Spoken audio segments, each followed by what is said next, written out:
Yes, sir. I'm here. Okay, we're gonna start with your early life, man. This is gonna be one of those. You're born in Newark. You're born and raised in Newark, New Jersey. Tell us a little bit about your upbringing, man. Um, I mean, for what people think when they hear North, I didn't experience a lot of that. Like I say it all the time. I had a pretty well sheltered upbringing. You know what I'm saying? My mom's, shouts to her. She had me and my brother ours, and her big thing was she did not want her children to be her boys to be to succumb to the streets. So she tried her hardest to keep us away from everything, keeping us busy, school shit, et cetera, et cetera. And yeah, it's a pretty chill upbringing, very tight knit family. I'm actually rushing to get to some family now. That's why I'm driving. But yeah, it's just been that. It's everything with me has been very the exact opposite of what you hear when you hear somebody say they was born and raised in Newark. I didn't go through it. Like I went to private school my whole life up until maybe I think freshman year of high school or something. I was in private school, straight A student. Like I was a nerd, and I wear it proudly. So, So What? at any given point, did Mom Dukes ever try to put y'all in like extracurricular activities, like maybe a little sports, or maybe you just wasn't rocking with it? Like, what was good with that? Like, I know you said um, keep y'all away from all the nonsense. yeah, yeah. So I want to say at about the age of 5 or 6, took on a liking with electronics and computers. So at the time, my moms had got us. So I forget what brand it was, but we were like one of the first people to have a computer in the house. I know that sounds crazy today, but it was some crazy expensive machine that nobody was allowed to touch because it cost a lot of money, and I just started fucking with it out of boredom. That became my passion, electronics, computers. So I didn't really have much want to go outside like that. As I got older, they tried sports. I did play baseball when I was younger. My brother played as well. I was about 7, 8 years old. Played baseball a couple years, nothing too crazy. High school, started. They did a little intramurals basketball. Played that, and then I was gonna go for the team, but I ain't like the idea of practice, which is ironic because AI is my favorite player and he's on the We practice talking rank. about practice. Yeah, so my whole thing was with that was like, yo, if I don't feel like playing ball today, I don't want to commit to it knowing I'm not going to give it 100%. Like if I don't want to after school, if I don't want to go to practice, I'm not going to go to practice. Like I might just not feel like playing today. So I knew already that I wasn't going to fully commit to it. So I just left it alone at that point. But everything with me has been just nerd shit, video games, electronics. That was my bag, and that kept me occupied enough to where I didn't really get into no shit coming up. Did you realize early on that you kind of liked being in the house, or did you have like a certain experience that kind of happened that made you realize, you know what, I do like being in the house? It was a little bit of both. Like because I was never out there like that, I didn't know what I was missing. So I didn't necessarily see something like, oh damn, I want to do that because I just didn't see it. I didn't know. But there was a time. So my brother, we're complete opposites, especially once we got to teenage years. I'm cool with being in the house. He's doing everything he can to get out the house and start shit and get into shit. So one day, I want to say I probably was about 15. So I guess that put him at, I mean, it was about 16. I might put him at 13. And I was never a person to succumb to peer pressure. Like, yo, I don't care if the whole room say, yo, this is what we doing. If I don't want to do it, I'm not doing it. Y'all can all do it. I'll stand here and just be by myself. And I was comfortable with that. But one day I allowed him and a cousin of mine, two cousins of mine actually, there was four of us, to peer pressure me into going somewhere I really didn't want to go. And that night almost took a turn for the worse. Like I didn't know one of them niggas had a gun on them. Like shit just was over my head, and I was like, okay, I realized I don't really want to be out here like that because one of them got locked up, but that could have been me. Somebody could have got killed. Like it was a eye opener for me where I was like, you know what? Let me stay my ass in the house. Why I ain't got to worry about none of this happening. Did the instigating come from your side or the other side, man? Just curious. The Like, what was it? Was it a beef or was it some bullshit? No, no beef at all. It was just some bullshit. I mean, quick story. I'll try to make it really quick as possible. The four of us, we were walking somewhere. Like, it was like, yo, let's go up to this spot right here. Normally, I wasn't even a walker. Like, I got to ride. I'm getting dropped off somewhere. All right, cool. I'll walk with y'all. Let's go. And it's nighttime. It's like 8:30, 9 o'clock at night. We're walking, just the four of us down the street. There's a car following us. It's a cop car, but it's four dudes walking down the street. We looked a little suspicious. Okay, cool. He's just following. I don't think nothing of it because, hey, we ain't doing shit. We're literally just walking and we're on a main street. My cousin goes to stretch or something, like yawned or whatever. And in doing so, his shirt lifted up a little bit and he had a gun. So the cop saw it. So the cop immediately like pulls up on us on the curb all crazy. Everybody take off running. He calls a police dog out. Like, they catch him. The cousin that he saw with the gun, he caught him. The dog caught him, the whole shit. But just that eye opener alone was just like, hey, dog, first off, I didn't know you had that. I wouldn't have came if you had that. Second off, y'all almost got me jammed up. I'm good on all y'all. And I've pretty much been a loner ever since. Like, I always felt like if I get in some trouble, it's going to be because of me. Like, it's going to be something I did, something that, yo, when it comes down to it, I have to deal with it because it's my problem. I caused it. But I'm not getting in no shit behind nobody else, especially if I have no knowledge of it. Oh, well, I'm not gonna let you get away with this. Didn't get in trouble because you was Come on on. the inside stuff. You know what I'm saying? The inside kids get in some trouble too, especially when they was new to the technology. Did you get in anything then where you like, internet porn, AOL chats? You know what I'm saying? Trying to get the other little girls online. You know what I'm saying? Tell us a little bit more. Come on, Ice. Acting. Oh no, listen, I was in the crib, so yes, all that internet shit, I was in the midst of it, the chat rooms and not trying to get at no little girl, nothing like that, but I definitely was heavy on the internet porn. Crazy. That was my bag. What? That's why I laugh now. That's why I laugh at OnlyFans now. Like, I'm not from this era. Pay for what? You must be I crazy. know, downloaded on a floppy disk. I know. What we talking about, man? Hell no. We had hard drives for no. On the floppy disk is Yo, crazy. you old ass motherfucker fucking downloaded shit onto the floppy disk? On the floppy, man, but I guess I was nerded out because I only put fucking book reports and shit on my fucking history. Oh yeah, nah. We found them pictures. Them shits went right on the floppy, kept it right in your pocket. Oh my gosh. That's a different kind of Say, freak.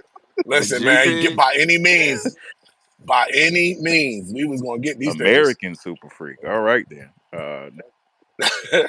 Well, back in the house, okay. You said you owned a Yeah. bunch of gaming consoles, everything from the NES up until now. You've owned every single gaming console.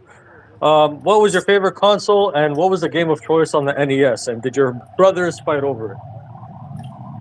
Nah, we never fought over because we always had, like, we had enough controllers, we had everything. We, like I said, yo, I was a spoiled kid. I'm gonna keep it a buck. I don't know why people who had them type of upbringings be trying to like downplay it. Nah, I was spoiled. We had everything. So people used to want to come to the crib because they knew, oh, they got whatever the latest shit out, they have it over there already. So all our friends used to want to come to the crib and play the game. My favorite, I might say, I think the Dreamcast was one of my favorites. Just because that was the first one that really allowed me to play online, even though it was dial up, which was terrible. And the little memory unit that went inside the controller. So when you playing NFL 2K against somebody, you could actually call your plays on the screen. I just thought that was genius. But that in the N64, those might have been my two favorites. Like, we was playing WWF versus WCW wrestling games, WWF No Mercy, GoldenEye, like those two consoles really introduced me to multiplayer gaming, and that's kind of why I hold them in such high regard. Because everything else you played by you playing by yourself. You couldn't save games. Like, I remember we used to have to go to school and hope that the game didn't fuck up. Leave And just the leave it unit. paused while we were at school Right. and come home, because the second you turn it off, you ass out. Like, I remember Facts. No playing memory. Contra and putting a controller. Yeah, you ain't no memory cards. That's it, nigga. You got one run. So I remember those days. So yeah, I would say N64 and Dreamcast was my two favorite systems coming up. Well, shit. Well, since you named off all these damn classics, whew, you named off some shit. You went down memory lane for a second. Like, well, out of all them games that you had, y'all had everything y'all needed. Well, what was probably the hardest game you ever had to beat? Like, what game gave you the most hell trying to finish story modes or whatever? What was the toughest game you ever had to beat? Probably Metal Gear Solid, Siphon Filter, those type of games. Because I'm not the stealthy type. I just run in shooting, and I love first person shooter games or third person shooter games. I just love action shooter games with story modes. And Metal Gear Solid, you know, if you're spotted, you fail the mission. Shit, like I don't think I ever beat one of those. Like sometimes I don't be wanting to do all this stealthy shit, hiding in the shadows, creep out. Like nah, I'm running out blazing. Pause. Running gunning is on the stealth game is hilarious. Yeah, I hate that stealth shit, man. Even games I play now, like I'll play Spider-Man, and some of those missions, you know, you're supposed to creep around. No, man, I'm dropping down in the middle, and let's just get to it. Like I'll just fight y'all off. Okay, well, speaking of Spider-Man, who would you say is on your MCU Mount Rushmore? MCU, so that's movies. Okay, Iron Man. I'm gonna put it's probably the OGs. Honestly, Iron Man. I hate Captain America, but I can't have the MCU without them four. Iron Man, Thor, Hulk, and Cap. That'll be my Mount Rushmore. And The first four that popped it off. go ahead, John. No, go ahead, Zach. I was just saying that's interesting that he would actually put somebody that he can't stand on his Mount Rushmore. It's like shows. Oh nah, Yeah. nah. I'm gonna respect you. Like Cap set it off. Like one of the again. Some of my favorite MCU movies are Captain America movies. Winter Soldier, Civil War are in my top 5. Both Yeah, of them. thank you. Because Winter Soldier is definitely on my Rushmore. But I'm thinking like, so you talk about in terms of pure enjoyment. Like we're not talking about like, oh, they got the legacy, you know, as far as characters. We talking about MCU like enjoyment. You putting all those on your Mount Rushmore? Just pure enjoyment. I'm gonna go. Shit, I like the villains. If we talking about just enjoyment, I want Ultron up there. I want Thanos up there. I'm still going Iron Man up there. And shit, I can't even think of a fourth. Just off pure enjoyment that I like. Just because I like them, not really caring. It'll probably be them 3, and I'll throw shit. I'm trying to maybe a Black Panther, the OG one, T'Challa, not Shuri. I got you. Hold on, was that a panda? No disrespect. Was that a panda? No, he said he preferred the OG. No, I prefer the OG, not Shuri. I'm good. That was definitely not a panda, but I can't. Yeah, I don't. Yeah, salute. I feel like folks kind of sleep on the Guardians joints. I prefer the first one, the best out of the trilogy. I did love the trilogy as a whole, but them Guardians movies, man, they kind of underrated. I'm not gonna lie. I wouldn't put it on my Mount Rushmore, but the Guardians trilogy don't get enough love for me. They have to get a lot of love, especially in the Infinity Saga. Like the Guardians trilogy means so much to the actual story. Well, not the trilogy, but mainly the first movie and the second one. But the first one for sure means so much to the actual story that I used to tell people, they'd be like, well, I ain't watched that shit. And I'm like, bro, that's the glue. Guardians, Ant-Man, like those movies were literally the glue to the rest of the story. You gotta watch them. So for the actual saga, they damn near have to go up there. I see y'all talking a lot about the history, but to me, the Marvel movies are dead in the water. And I know, and I'm not just talking about like 1 or 2 good ones a year. What do you think they need to do to really turn it around? Like, you know, it used to be like Stop 8 out pandering. of 10 were good. Now we shooting at about 2 out of 10. They need to stop pandering. That's what they need to do. You think did they do the go woke, go broke thing?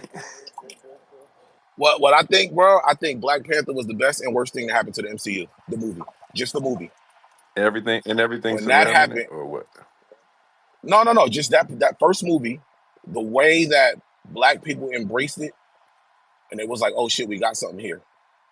And now it just became, let's just appeal to everybody instead of make good movies Right, I see. anymore. Because so you know what I'm saying? When they saw us come out and really do what we did for that movie, because I hated the first Black Panther movie. That shit was The Lion King. It was straight up and down The Lion King. I'm watching the movie like, yo, wait, this is The Lion King. Are we not seeing this? Yeah. So I hated the movie, but the way we supported it Now you say, okay, look, let's go do this for the Asian community with Yeah. Shang-Chi.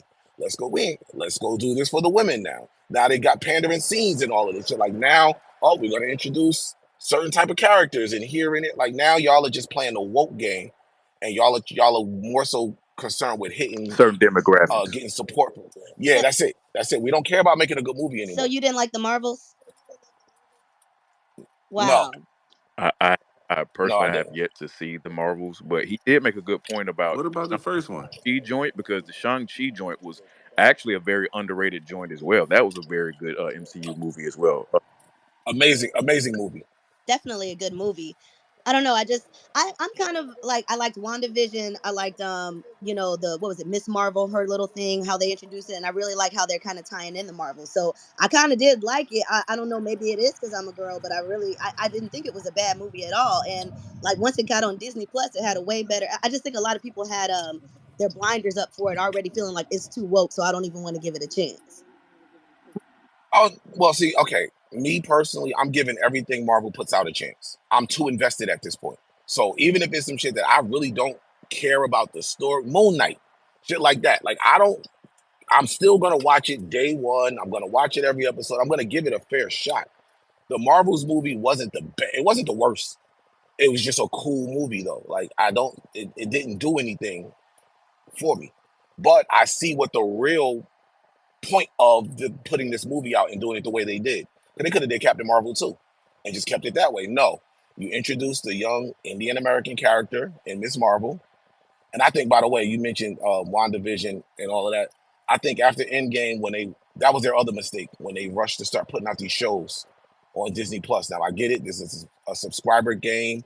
You have to get your numbers up. You know, you launch this, you need a return on it. So you're rushing a lot of shows there. A lot of them shows been terrible. Not even bad, terrible. WandaVision was excellent. Loki is excellent. But after that, it kind of tapers off. All the rest of this shit been like, ugh, what am I? Hawkeye, not good. Falcon and Winter I, Soldier, I'll not good. Moon Knight, I'll not be Well, good. Moon Knight was Hawkeye. good. I'll be She-Hulk, honest, the Hawkeye Mo- movie, the Hawkeye She-Hulk show could have been an hour and a half long. could have Could have been a been a movie. Christmas movie, if I'm being honest. Yeah, yes. So that's what I'm saying. You're now stretching out the work to make it last over a couple weeks or whatever to get you your subscribers, to give them some content, to keep them coming back. And in doing so, you kind of watering it down a little bit. It didn't need to be a I'm with John. series. And I you can love watch it Moon and Knight. tell. Moon Knight was dope. Like how he was able to stay in that multiple personality complex thing. Like it meshed very well with the cinematography and everything. Like it worked seamlessly. I thought it was great. It was really good acting for me. I was cool. I'm cool. I was just watching like, oh man, She-Hulk, throw it I out. got to pee. Like, I get that. I'm the woman here. She-Hulk was weird and unnecessary, and then when we're just gonna rewrite the whole ending, like what the fuck was all this for? You could have kept that. But I don't know. I think I'm not so hard on I feel like we're starting back over. Like just how it was in the beginning where people were talking about the movies were sucking and how like the Hulk, they had to completely do a whole nother Hulk because they were talking about the movies. I feel like we're back in that building process. You don't think so? nah, they never did another Hulk. You know, there was the Hulk They and never then there did was it. the Incredible Hulk. What you talking about? No, I'm talking about the movie. The second movie of the MCU is the Incredible Correct. Hulk. They never did Never another read. Hulk movie. He's never gotten a movie. They nerfed the Hulk completely. They've never used the Hulk properly in the MCU ever. Yeah, So you once don't like how his movie appearances is more so with Thor? Yeah, you're a bonus character in the movie. The most he really got was Ragnarok. yeah, But we've never gotten a Hulk movie ever and I outside of the bullshit that don't add to the story. That don't add to the story. You can if you're. I tell people because I've had people that say they've never seen any of them and they want to sit down. I'll put the list together for them. I'm like, yo, skip number 2. You don't even have to watch it. It literally means nothing to the entire story. yeah, it might be a bit too late for him to try to reprise a Hulk movie at this point. But yeah, once they put them Mm-hmm. glasses on him, I was like, bro, we get it. Like Bruce Banner is insanely smart, top 5 MCU mind. You know, that we get it, bro. But like, don't have him duffed out like that. Like, that looking crazy. But it might be a bit too late. It might be way too late to try to have him reprise a movie for him. I'm not even gonna lie to you. And the other thing I think about the MCU is again, we talking about this is 15 plus years of movies at this point. So I do think a lot of the fans, myself included, I might have just aged out of this shit a little bit. Like the Marvels was the first movie, and I'm talking about I'm going all the way back to maybe 2013 that I was not there the Thursday before launch day. This is the very first one where now it's like, even if I don't even feel the rush to, oh shit, Marvel movie dropping. Okay, tickets go on sale this Tuesday. The shit don't come out for 3 months, but I gotta buy my Thursday tickets this Tuesday, so I'm in the first showing. I don't even have that feeling anymore. Now it's like when I catch it, I catch it. Like they've lost a lot of people, and you got to get us back, or you can just again maybe we aged out, and the younger crew that they are being a little bit more woke to, or they're trying to appeal to, they're now targeting them, and that's fine. I got my fill out of it. Long as I made it, I used to say, long as I made it to end game, I'm cool. I needed to see how that ended. Now this shit is all over the place. I don't know it's so much going on from different TV shows and movies, and I don't know what the hell is part of this in multiverse saga and what isn't anymore. Nor do I care. I just watch them now. I'm not as invested in the full story anymore. So, what are your early predictions for Deadpool and Wolverine? Will X-Men '97 connect to it at all? I don't know. I hope so. X-Men '97 is the best shit that I've seen in years, and this is a cartoon. This is, and we're only at, I think this is 5 or 6 or something. This is the best shit that I've watched. Wednesday morning, I'm in there to watch this, and I hope it connects. This is amazing. I got to catch up, but it definitely does look like they might do it, being that they have cable in the mix and all that good jazz. Like they might be restarting some things. I'm only on episode 2, but fam, X-Men was my all-time, next to Spider-Man, my all-time favorite Saturday cartoon growing up. So being that they reprised it and have done such an amazing job so far, like I hope they do somehow connect this shit. If not, I'm gonna be mad as hell. Not even hold you. Hey, Stag, whatever you get some time, bro, go ahead and knock them other episodes out. I promise you will not. Right after this, I'm doing that because I caught a crazy spoiler earlier this week, and I'm taking pause. I'm taking it on the chin, but I'm like, nah, it's just a reminder for me to catch the fuck up. I see why. See, this X-Men '97 is one of them shows now, to where you can't afford to not catch it right away because there's so much shit happening. People are gonna talk. Yeah, and it doesn't seem Stag you don't just want to seen catch the Lamar spoiler on from the timeline. BMF. But I will say with X-Men '97, it doesn't seem like they're gearing it towards kids, because like the stuff that they're going through seem real adult. I was feeling Jean Grey at one point, you know, like, is you psychically talking to this bitch? Like, it, I don't know. cheating psychologically is nuts. Fam, she triggered every real nigga when she said that. Every nigga that had their girl wake up and say, yo, I had a dream you was cheating on me, dog. What's up? Cheating telepathy. Wow. And I was triggered. Michael, you was about to say something, man? No, I'm saying you always late on the shows. You just found out about Lamar, so from Go BMF. ahead. Tell another lie. Tell another lie. Go ahead. I ain't got no faith in Stag catching up on the show. Man, hold up, player. I'm behind on that fucking power shit. That's what I'm behind on. Everything else, for the most part, pretty much caught up on. But X-Men '97, I'm slacking, but I'm gonna catch up. He the type of person that always leave a little bit of crumb. As soon as he catch up to the last season, he starts slowing down. Yeah. I hate people like that. Watch the show, man, especially when it's good. I'm gonna watch. Michael's getting his life. All right, good shit. All right, so we're going to talk a little bit about gaming. Just a couple of questions here before we move on to the Twitter days. What is the next big step for gaming? Like types of technology, business models, everything. I know you have the Vision Pro. I don't think there's any games on there, right? No, there's games. I do think AR is the next step in gaming. The Vision Pro, I have all of them. I got the Vision Pro, I got the Meta Quest 2 and 3, and I have the PlayStation VR 2. I have every last one of them. I tell people all the time when it comes to the Vision Pro, that shit is really just a computer. It's not a gaming console. So when you go into it thinking you're going to be playing these amazing games, that's not really what it was made for. I do think they're going to make one. Apple ain't really ever committed to gaming. The MacBook is not a gaming console. The Apple TV, like their games are very low scale. They're trying it now with the new iPhones. I know you can get Resident Evil Village and Resident Evil 4, I think it is, and Call of Duty, all of that. Now you can play them directly on the phone. but that's not gaming. So that if you thinking about I'm gonna play these fire ass games and all of that, stay away from the Vision Pro. So I'm not But fully in tune with the Vision Pro. Are they dropping controllers for it, or is it just still just hands? no, I've heard a rumor that they may introduce some controller at some point, but it's fully compatible with the PlayStation 5 DualSense controller. So if you do have a DualSense, you can just hook it up and use that as the controller for some of these How would games, or you can use it to how would navigate. you feel about them adding wands to it? Like maybe like for the sake of like good haptics or whatever. Like would wands be better, or do you still think controllers would be better for that? I think a glove would be better all the way around the board. Mm. Haptics is where everything is going next. Like I was even watching the Meg concert in the Vision Pro, and in the concert, like she'll do shit like blow a kiss to you, and a heart floats towards you, and you can reach out and touch it. But now, once you start implementing something that when you actually touch it, you feel the touch.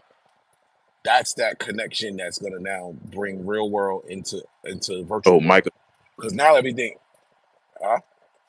I said Micah is copying that day one for sure. Yeah, I do think haptics is because what I think with these headsets and shit, you know, long distance dating, stuff like that. I think this is gonna play a role in that because now with the vision, with the personas and all of that, you can FaceTime somebody and you see their upper body, well, neck up. You can see their hands, you can see them while you're talking, and y'all could be like if I'm talking to somebody and they have a Vision Pro and we're watching something via share play. So if I'm watching something on Disney Plus, I could see them right next to me, and we can point and watch and talk to about the exact same thing and have a screen in front of us So together. you're saying That would be amazing So for like. Oh, I'm sorry, John. Go ahead. no? I was just saying. It sounds like you're saying they made a way to psychically cheat, like what Jean Grey's going to be like. Yo, hey yo, you're Or striking vipers. nah, cheating with just the top half. yeah, that ain't the real Cheating with the cheat. torso is kind of never mind. See, Yeah, nah, they need to flip it to give us the bottom half. We don't want the top half anyway. Top half could leave. Hell no. Hey, but nah, but Ice, but like I kind of mentioned, you mentioned like a share play type deal. I remember you saying Yeah. before, like in previous episodes, about how you were able to watch games live, like live basketball games. Do you think maybe they could take that idea and maybe do like live reaction type of deals with the new tech, like but well, like in a more intimate setting with like homies and stuff, like 3 or 5 people or a couple people. Well, that exists. And by the way, when I was talking about the games and stuff, that's meta. So, like I said, the main difference between those two headsets, fuck the graphics, fuck what this screen looked like, fuck what this passed through. The main difference is this. The Meta Quest, think of it as a gaming console for your face. And take the Apple Vision as a MacBook or an iPad. Now, when you do something on your MacBook or your iPad, it's not really designed to be a shared experience with nobody else. Whereas when you play in a gaming console, especially today, everything is social, everything is multiplayer, all of that type of stuff. So yes, they have where you can go to the game in the MetaQuest. Y'all are both will be sitting there like you're sitting courtside, and you can see another person's avatar. You can see like 15 people in there. It's been times I've walked into a concert in the MetaQuest and I've had people say, "Oh shit, Ice, yo, what up?" Like it's weird, but yeah, I mean, you can see Well, me and I can see you. it's because of we added each other when you were doing live streams on Caffeine, and bro, I mean, your username is kind of, I mean, Oh yeah, I know. I mean, it's yeah, I keep it that. But for what you were saying though, so there's something in the meta called big screen, right? And I actually thought about playing around with this, boss. Just to, I was gonna do a little test run. So with big screen, you set a private room, you can invite up to 15 people, and it'll give you you can pick your layout. It could be a theater, it could be a high-rise penthouse apartment overlooking the city. But in all of these, you have basically a big screen television somewhere or a big That's screen hard. somewhere. From that screen though, you can literally connect whatever you want. So like I've walked in screens where people were watching the game together, like if the finals. I walked in one and they had the pod playing. And I was like, oh shit, this is funny. Like you could literally connect it to YouTube, pull up an episode, it's in full HD and looks amazing. And the amount of people in there y'all can talk to and interact with each other in a private setting, and everybody be somewhere else. So I thought about doing something where I'll do like a live, basically like a watch back with a couple people. But again, that requires everybody to have a headset and all. Like, I don't know how many people got these shits. So I was just like, I'll see Put a what price happens. tag on it. They'll be there with you. Yeah. Well, no, you can sell. You Yeah. can literally sell. You can literally sell tickets to it. Yeah, I was gonna say a cover charge would be lit for that. Man, I've seen people literally create clubs and like house parties. There, one girl had a house that she built, and all the walls was like, she was an artist, so it was all shit that she made, like pictures of it Like on the wall. And if you point and click, you can actually purchase. that's super tough. That's Like, this shit is where this is going. Is I see the play. They're just trying to flush certain things out. The problem is it's not going to be like with the internet now. It's basically universal. So Damn, he was just you can talking about the Android internet. phone, and everybody can access the same thing. With this is different. Okay, if you're using that particular company's headset, only y'all can see this. And if you're using this, then only y'all can see that. So it's that's the only problem. That it's not going to be universal. so I mean, that's crazy. So with all all the tech and all the equipment and stuff you was talking about, you come across a lot of different, consoles and equipment that they have, and obviously the games themselves. Who would you say, like, I'm big on game franchises. Who would you say has the most overrated game franchise ever? Whether it's like Mortal Kombat, Tekken, or Final Fantasy, like who would you say has the most overrated gaming franchise ever? Madden, Madden. by Got you. far, Madden, because y'all priced out, because y'all locked it down to where there's no competition. Y'all are the only dope in town. So y'all can step on it. Y'all could repackage, give us bullshit. But because you can't go get it from nowhere else, we're going to continue to buy it. And they know Sell that.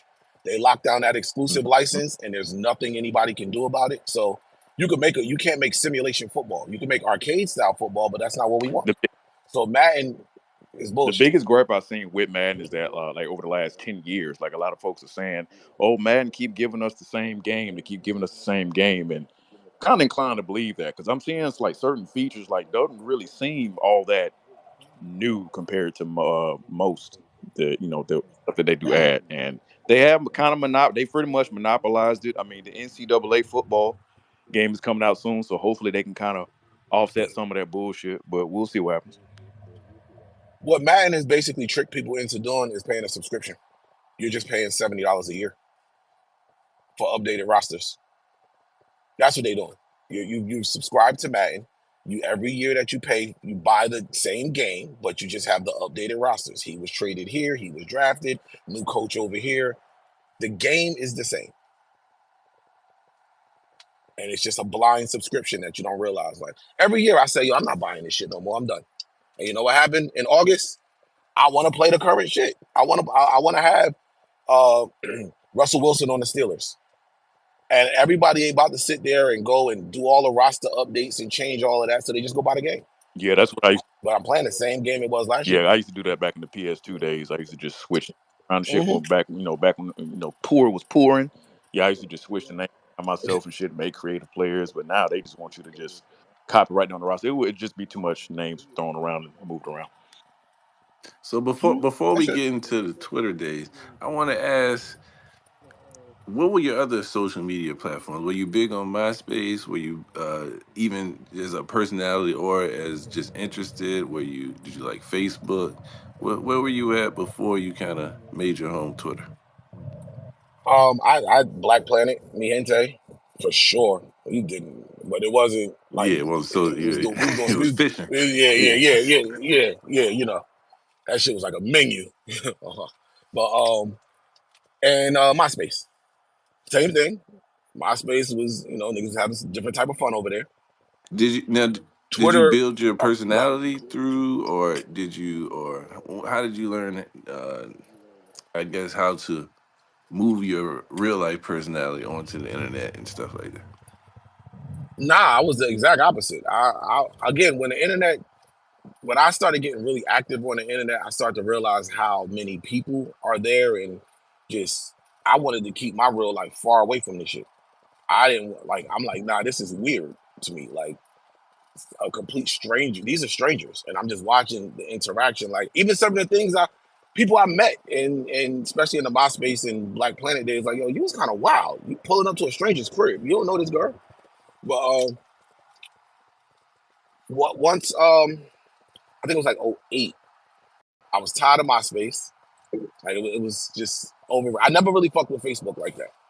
Wasn't a fan. I was tired of MySpace. I remember one of my homies. She was like, "Yo, you got to get with this Twitter shit." I'm like, "What is that?" Got on there. It was where Twitter won for me of how easy and simple it was. Like MySpace, you had to be on the computer. You had to be damn near a coder to really have a popping page. You know what I'm saying? We was HTML coding like a motherfucker, making your shit stand out. So you had to. Twitter was just words. Like you ain't really have to be able to do nothing else but just be a little witty. Just say something that could spark a ha-ha. So Twitter stripped down everything else. Twitter was basically a giant group chat, text messaging. Like even when it first launched, it really had a short code 40404. So that's where Twitter kind of won to me, because now I could be in a car driving on Twitter. I could, whatever I was able to do, whatever I was doing in my real life, I could still be tweeting and it not take me away from what I'm doing in my real life. So when I first got like really, really active on Twitter, I was tweeting from the minute I woke up to the minute I went to sleep. But see, that was people, that was a knock. Like, especially when we started getting back and forth with the artists and shit. Oh, nigga, all you do is tweet all day. And I'm like, bro, if you know the amount of shit that I was in 4 different states today, you didn't even know it. Like Twitter allows you to stay connected, but still do whatever you're doing and nobody knows. Yeah, one of the best descriptions I had ever read. Somebody was asking around, like, what's Twitter? What is that? Like, it's back in like 09, 2010. And the person basically said it's a conversation that you're having with yourself in hopes that others will join. And I was like, yo, that kind of makes a lot of fucking sense. It kind of goes back to the point you made about it being a big ass group chat. It's like, yeah, you kind of in there by yourself at first, no followers, nobody following you. And you kind of just hope that somebody joins in with you at some point, make a few follows and keep going. But back in those Twitter days, like, would you say your role has changed on Twitter since back then? And what did Twitter kind of mean to you back in those earlier days leading up to now? Like did it what did it hold? Did it hold weight with you? If so, how? Yeah, my role has definitely changed now, because I can't do half the shit I used to do back on Twitter, and nor do I want to. I just grew up, but back then, Twitter was, again, it was just a way to get through the day. It's like how people listen to podcasts today. That was Twitter for me. Like people got the headphones on and whatever else they doing, they still or just listening to music.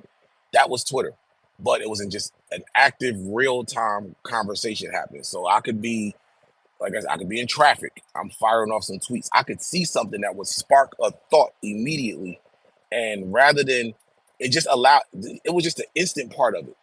So I could see something that would spark a thought immediately, and rather than have to wait to tell somebody, or I could just say it right now, like in the moment. So it allowed for expression in the moment. That's what I really liked about Twitter. And we was ignorant as hell. So it was that aspect too. It allowed you to just be an asshole. Some of us are assholes in real life, but nobody knows it, because you just,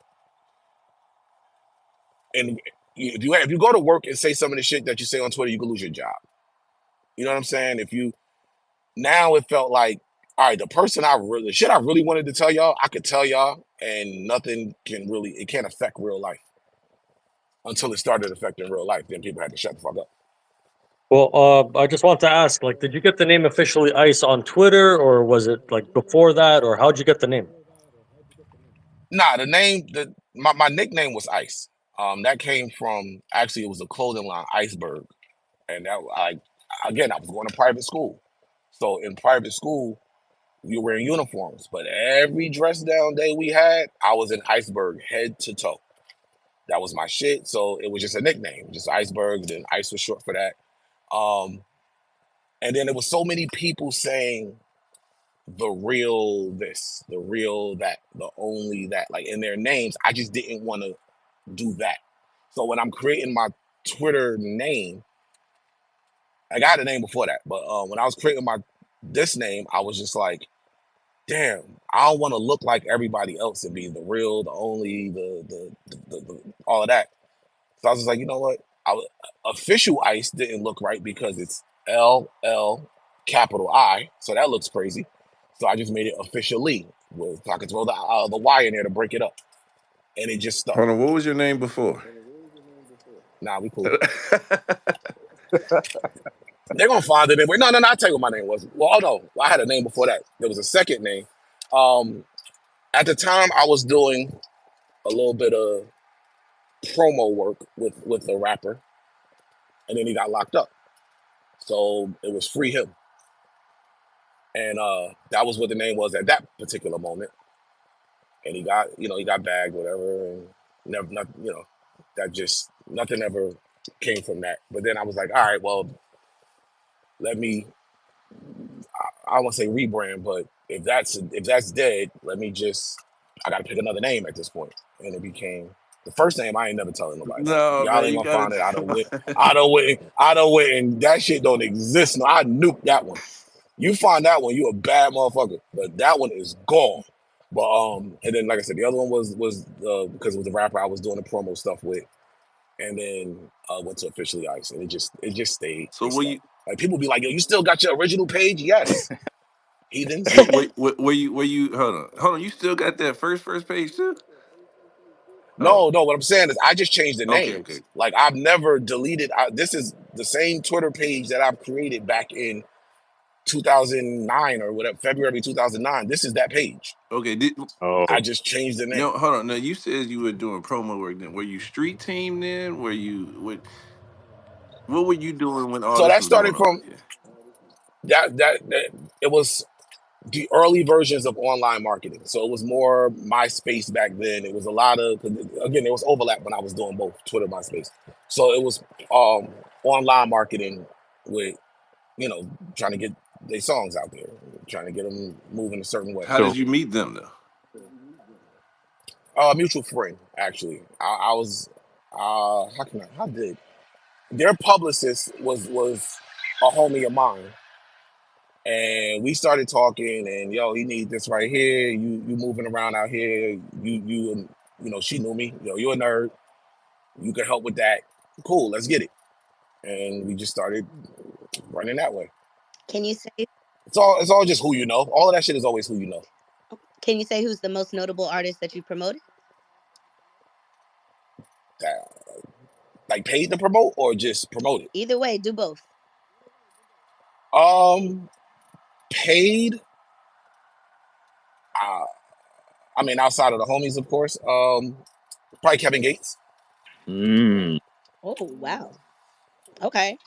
Kevin Gates. When Tell his nobody first, another this.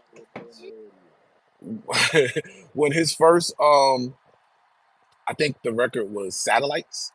It was a single. They were trying to work, and Atlantic had caught me and was like, "Yo, could you come up? We got an artist we want you to work with." I'm like, I never met Kevin Gates. This is all label stuff. So I go up there, they play me the song, and I was like, this shit is trash. I'm not gonna hold y'all. I can't do. I'm not. I don't care what y'all like. That's one thing about me. If I don't like it, sorry. So I was like, this is trash. I'm sorry. I don't want to do this. I'm not working with it. So then they were like, all right, well, he has an EP coming out, which was Luca Brasi 1. And they were like, Pitchfork and Fader loves him, but we just can't seem to get him to connect in like the urban space, like I don't want to say Black Twitter, but like we can't seem to get him to connect over there. So they played me the EP, and I was like, all right, I like this. I can work with this. So I just, that was probably the most, like that took off. Do you fuck with Kevin Gates' music at this point? Yeah, absolutely. Shit, not this current album, but the album before that, I must have played 3 or 4 sleepers off of just that album. Isaiah is like a classic to me, I think, to be honest. Yeah, I fuck with Gates' music. I won't follow them on social media or anything because Yeah. a lot of the antique stuff I'm just cool on. But music, hell yes. All right. So when was the first label? When did the first label ever come to you, like on in a consulting type of role? Like how was that? How did it feel? Man, them labels came to me and was using me for free because I didn't know the business. Them labels saw what niggas was doing on the internet and yo, yeah, come out, yo, come to this party or come to this For here. the Like we look, invite you here. for the Okay, look. cool. Yeah, for the look type of shit. And then they be buddy with you. Yeah, yo, we want you to talk about this. All right, cool. My dumb ass. I don't know no better. I don't know y'all got budgets for this. So I'm like, all right, bet. I like it. Y'all showed me a good time. Y'all done gave me passes to whatever I needed to this, that, and the third. I wasn't making no money not knowing it. I'm just like, all right, bet. And I like it. So it felt natural for me to, okay, and I like this. Then I start to really, wait a minute, y'all pay people for this. Oh, I'm over here looking stupid. And I went, and then when I started to hear what the budgets was, I'm real mad. Yeah, Well, because do you Don't even get remember? you mad at probably myself, sitting, you but I probably was sitting there hot. thinking to yourself, I could have got a nice little 1,500 out of this. Y'all could What? have gave me $2,000 of that. No, no, the budgets is bigger than that. Bro, how many followers did you have at the time? Like where you were? It wasn't about the it wasn't about the Okay. followers. That's this is a misconception. A lot of people, and I used to say years ago, I used to beg Twitter, yo, let us hide follower counts. That'll change shit. I promise you. People put so much stock into the follower count. The follower count don't mean nothing, especially when niggas started buying followers. That was a great time on Twitter when that website came out and showed you who bought followers. But the follower count doesn't mean anything. It's who's following you and the engagement. So here it is. You got all of these Elliot had a Rap Radar website. I don't know if they still have the actual site today, but on the side it was like these are the 100 or the 50 people you must follow in hip hop, shit like that. Now this is years ago. All of these people are like execs, A&Rs, et cetera, and then here's my name up here. I don't have a title, so it's like who's he? Like those are the things that make your account valuable and your word valuable because it's okay. The people that are in the know fuck with him for a reason. He's doing something. My dumb ass just didn't realize that there was a value attached to that. So I'm doing this for free. Well, I'm literally like I've had artists try to roll out off of me. And I realize it. Like, hey dog, you dissing me on Twitter out of nowhere. Oh, you must got a project dropping. And the nigga would drop a mixtape the next day. And I'm like, oh, you wanted that back and forth. That was supposed to do something for you. crazy. Oh, I got it. Like, so I learned the game in real time because, again, I never wanted to be a part of the industry. Like, we used to do strip club promotion in Jersey, right? It's a spot. You hear us mention on the pod Jersey Girls all the time. Shouts to everybody who remember Jersey Girls Celebrity Sundays. It was a time if you were there. Like, it was like the place you had to be every Sunday night. So I would never forget. Shouts to Lady L, my homie. She was doing her birthday party, and she had booked K Slay from Hot 97, rest in peace, and Envy from Power. And this was like when the Breakfast Club, maybe like a year in. So, and these are all people we know them personally. Like fuck radio. Like I call any of y'all on the phone. Everybody's fam. Hot 97 found out that Slay was on the flyer with Envy and told him he couldn't do it. I hated that move. I was like, wait, what? These are all friends. Yeah, but because you work for this company, he worked for that company, you can't do it. And I was like, okay, if that's what the industry is, I'm cool. Like, I don't want no parts of that because I don't want nobody telling me, yo, you can't go over here with your mans because you work here. Like, I've turned down a radio show on Power 105.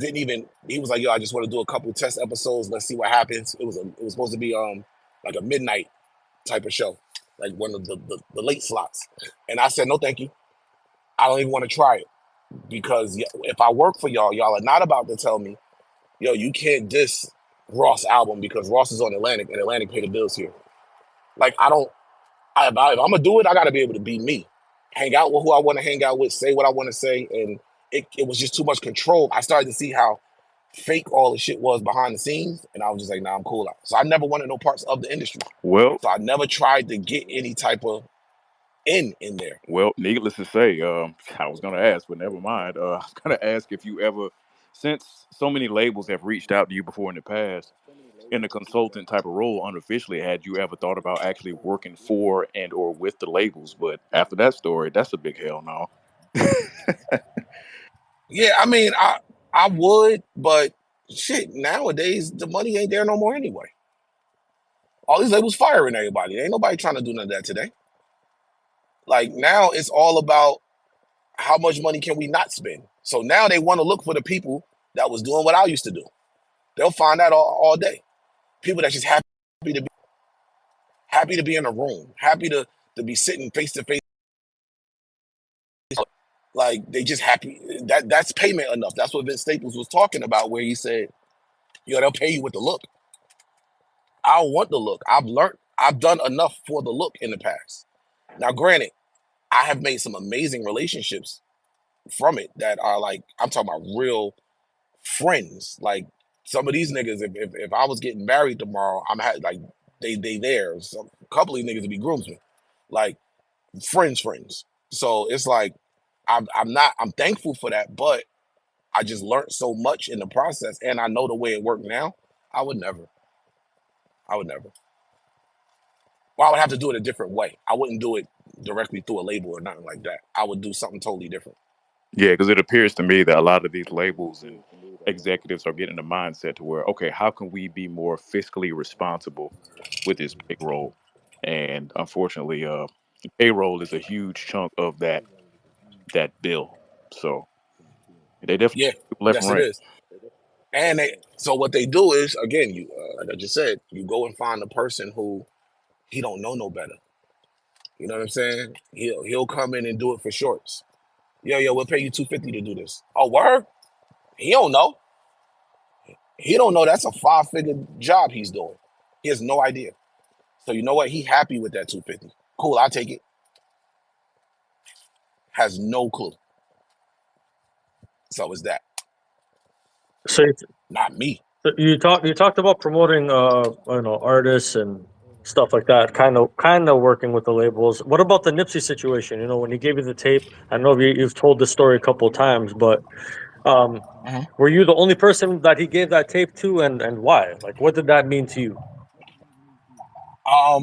From what I was told, yeah. Like I know people that lived out there that was like friends and they were of his and was hot that I had to take.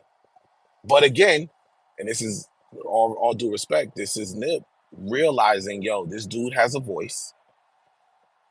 Like he played me into his marketing rollout for the free. And I'm not mad at it. I'm not, please, I don't want nobody to take that the wrong way. Like I'm trying to say anything ill on him. Absolutely not. But again, I had no relationship with him out of nowhere, but I was a fan. Like my first time in LA, he DM'd me. Yo, I see your tweets. You in LA? Yeah. Yo, come by the store and send me the address. I don't know shit about LA. I don't know where that's at. The girl I was with, when I told her, she was like, yo, that's in such and such and such, right? I'm like, bro, what that mean? She said, that means take that hat off. That's what it means. I was like, Oh, oh, you had okay. a certain color on. I had a Yankee hat on. I don't know, but apparently you better not wear a Yankee hat there. I don't know what that meant, but she lived here, and the way she said it, say no more. Yeah, when in I don't want nobody getting the wrong idea. in Rome at that point, for sure. Yeah, for sure. So I was at the store, chopped it up with him, got a bunch of shit from him. That was cool. Never saw him again. Didn't really talk to him again like that. And then one day, out of the blue, he sent me. That wasn't a DM. Well, first he DM'd me, yo, what's your email address? I'm going to send you my album. Just sit with it. Don't let nobody hear it. That's a big thing with me. To this day, I have conversations. I have music in my phone. I got a lot of shit that when somebody tells me, yo, don't let nobody hear it or don't talk about it, it stays with me. I'm of integrity with that. A lot of people don't do that. Yeah. They want to stunt. They want to show their homie they got it. Now they homie done heard something he wasn't supposed to hear and went, and now it's out. And I've always, or a bar is out. Yeah, and I've always appreciated that about you, because I was gonna ask, being that you have unreleased joints from Joe, you got unreleased records from Joe, Jeezy, and Chris Brown that even they don't even have. Who Mm-hmm. else might be on that list of artists of unreleased joints that they're not even aware that they don't even have themselves? Is there anybody else you want to add to that list? I mean, not that they might not have. I remember I had a funny conversation with so I forget the year. I want to say 2014, maybe. DJ Drama had launched. He was on a blog site, dramalikethedj.com. So Drum reached out to me, and that's another one. That's my man's. Drum reached out to me, and he's like, "Yo, I want you," because again, I was known for my music library. So, and Drum, he back then he was calling himself, one of his nicknames was the iPod King. So I said, "Yo, if you the iPod King, I'm the iTunes King." And he was like, "You know what? You are." So it stuck. That was my shit. So he was like, "Yo, I'm doing a blog site. It's gonna have a built-in music player, and I want you to supply the music." Basically, he wanted to be like a Dat Piff, but where when you're browsing his site, you could just play classic mixtapes and listen to them and all of that. I had mixtapes of his that he didn't have anymore. Like, yo, the very first 4 or 5 Gangsta Grills. He like, "Damn, how'd you get that? I don't have that." So he tells me a story one day because one of the ones that he wanted, like he'll tell me, "Yo, all right, next week I want you to put up Yo Gotti's whole mixtape catalog. Like now we're gonna do the classics. So one week it was, yo, do DJ Clue." And I have every Clue tape going back to like 92, 93, whatever the first one was. Winter 92, winter 94. I have all of this shit tagged and everything. Shit that's some of this shit is a tape rip where it's 2 tracks. It says track 1 says side A, track 2 says side B. But I have it all digitally. So now I go in, I break down the tracks. I listen to what this is. Okay, it's a freestyle by this person. This is this. So now I retag it as if it was a disc. So it's a lot of work involved. I'll upload everything to the site. So he calls me laughing one day. He's like, "Yo," he said he was with Clue and Elliot Wilson. And he was like, they were just talking about mixtapes, this, and this. And Drum knows I already put the catalog on his site. So he's laughing with Clue. He's like, "Man, I got tapes of yours that you ain't got." So he showed him. He was like, "Yo, how the hell?" And he was like, "Ice." Like, I like that. Like, I am a collector. So I go and get the original version that you can't find. And then I got backups of backups of backups in case something ever happens to one of my hard drives. Like, my library is invaluable. It's literally priceless. Like, I've had people offer, "Yo, I'll just pay you to copy your whole library." Never, because now it's 2 copies of it out there. Never. I do recall there was a time where you said folks kind of hit you on the side. It was like, "Yo, if you give me X person's catalog unreleased, I'll pay you 10 grand or X amount of dollars for it." And he was like, "Nah." Yeah, I've had people, like, I jokingly say, somebody could give me 250 grand, I'll give them a Slaughterhouse Glasshouse album. I think I'm joking when I say that. I don't know. Nobody ever came up to me with 250. Shit might change. But with some of that music, like when Nip sent me mailbox money. So back to that, he had like he just DM'd me and was like, "Yo, I'm gonna send it to you." I'm like, "All right, cool. Don't let nobody hear it." Okay. Then he tweeted, "Yo, Ice has the only copy. Hit him up if you have any questions. Best feature, best beat, hit him." So when that happened, I had blog sites and shit hitting me up like, "Yo," because he confirmed that I have it. This ain't no, "Oh, this person may have it, who may have it." No, Nip himself confirmed it. So now they're hitting me up, "Yo, how much? Name your price." The Nip was on fire then. So they wanted to be the one to have that as an exclusive. "How much?" And I'm like, "Nah, ain't no price. Like, I'm not selling it. I'm never letting nobody hear it," because he said not to. Like, and then I know a bunch of engineers. So I got records where, like, this person was doing a feature over here and then it never came to fruition. But so the artist might not even remember because the song never came out, but I got it. I have original versions. Like, I got songs where, oh shit, he sung the hook on this originally.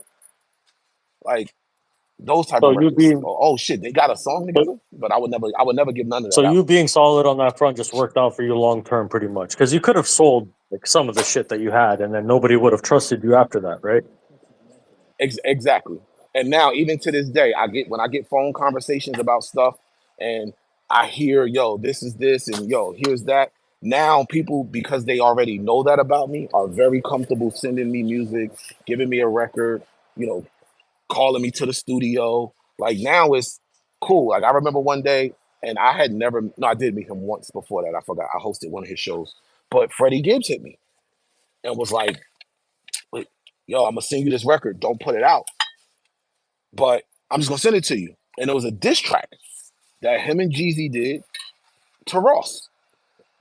And I was like, oh shit, all right. And I play it. But I would never let nobody hear it. I would never, or I might, when I do my streams, I'll tease certain shit now, but I'll make sure that there's nothing that's so late, nothing nobody could grab and go run around with it. Like, oh, look what we got. Like I intentionally will play a part that even if you're trying to do something, you can't do nothing with it. My bad if it's a little windy. Hold on, I'm A little, walking. Hold on, let me beat the mic real yeah, fast. it's a little muffled at this current point. Yeah, my fault. Just give me two All right, seconds. Give me do two your thing. seconds. Wow. So while we give him a second, I want to read some of the posts up here.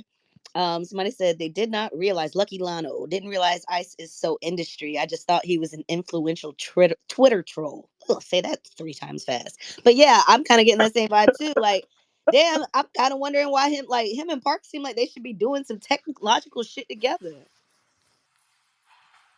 All right, I'm back. That's hilarious. Believe it or not, the that led to the Twitter trolling shit led to that.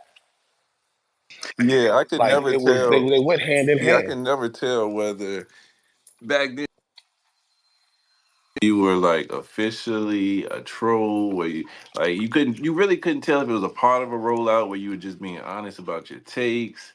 You were just so controversial and polarizing. Sometimes you would love your take, you're like, oh yeah, he retweeted, then he'll say something about your favorite artist, and you'll be like, man, what the fuck?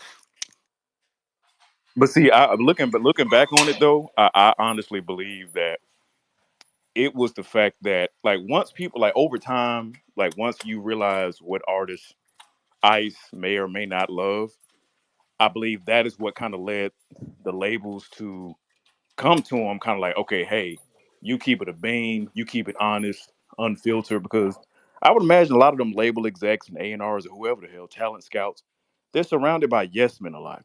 You know what I'm saying? And Yep. after a while, you got an album rollout or marketing or whatever you're trying to do. I'm trying to surround myself with somebody who's going to keep it fucking honest. Because if all these people in this fucking studio tell me one thing and I follow suit with their advice and I fall flat on my face, I'm going to be mad as hell. So with this guy, this random guy, Ice, he holds no ties to us, no allegiance to us. You know what I'm saying? He's going to keep it a bean. I think that element alone is what kind of brought some of those labels over to him. But that's just their, just not. And no, you're right. And the other part is, hey, even if I like you, even if you my favorite artist ever, I'll kick your back in if you do some dumb shit. So when they saw that, it was like, oh, he's gonna keep it a buck no matter what. A lot of people won't do that. My favorite artist is Jeezy. Bro, when Jeezy was trying to roll out, when they were trying to roll out TM103, I was getting phone calls from people in his camp like, yo, dog, I thought you was the homie. You wildin'.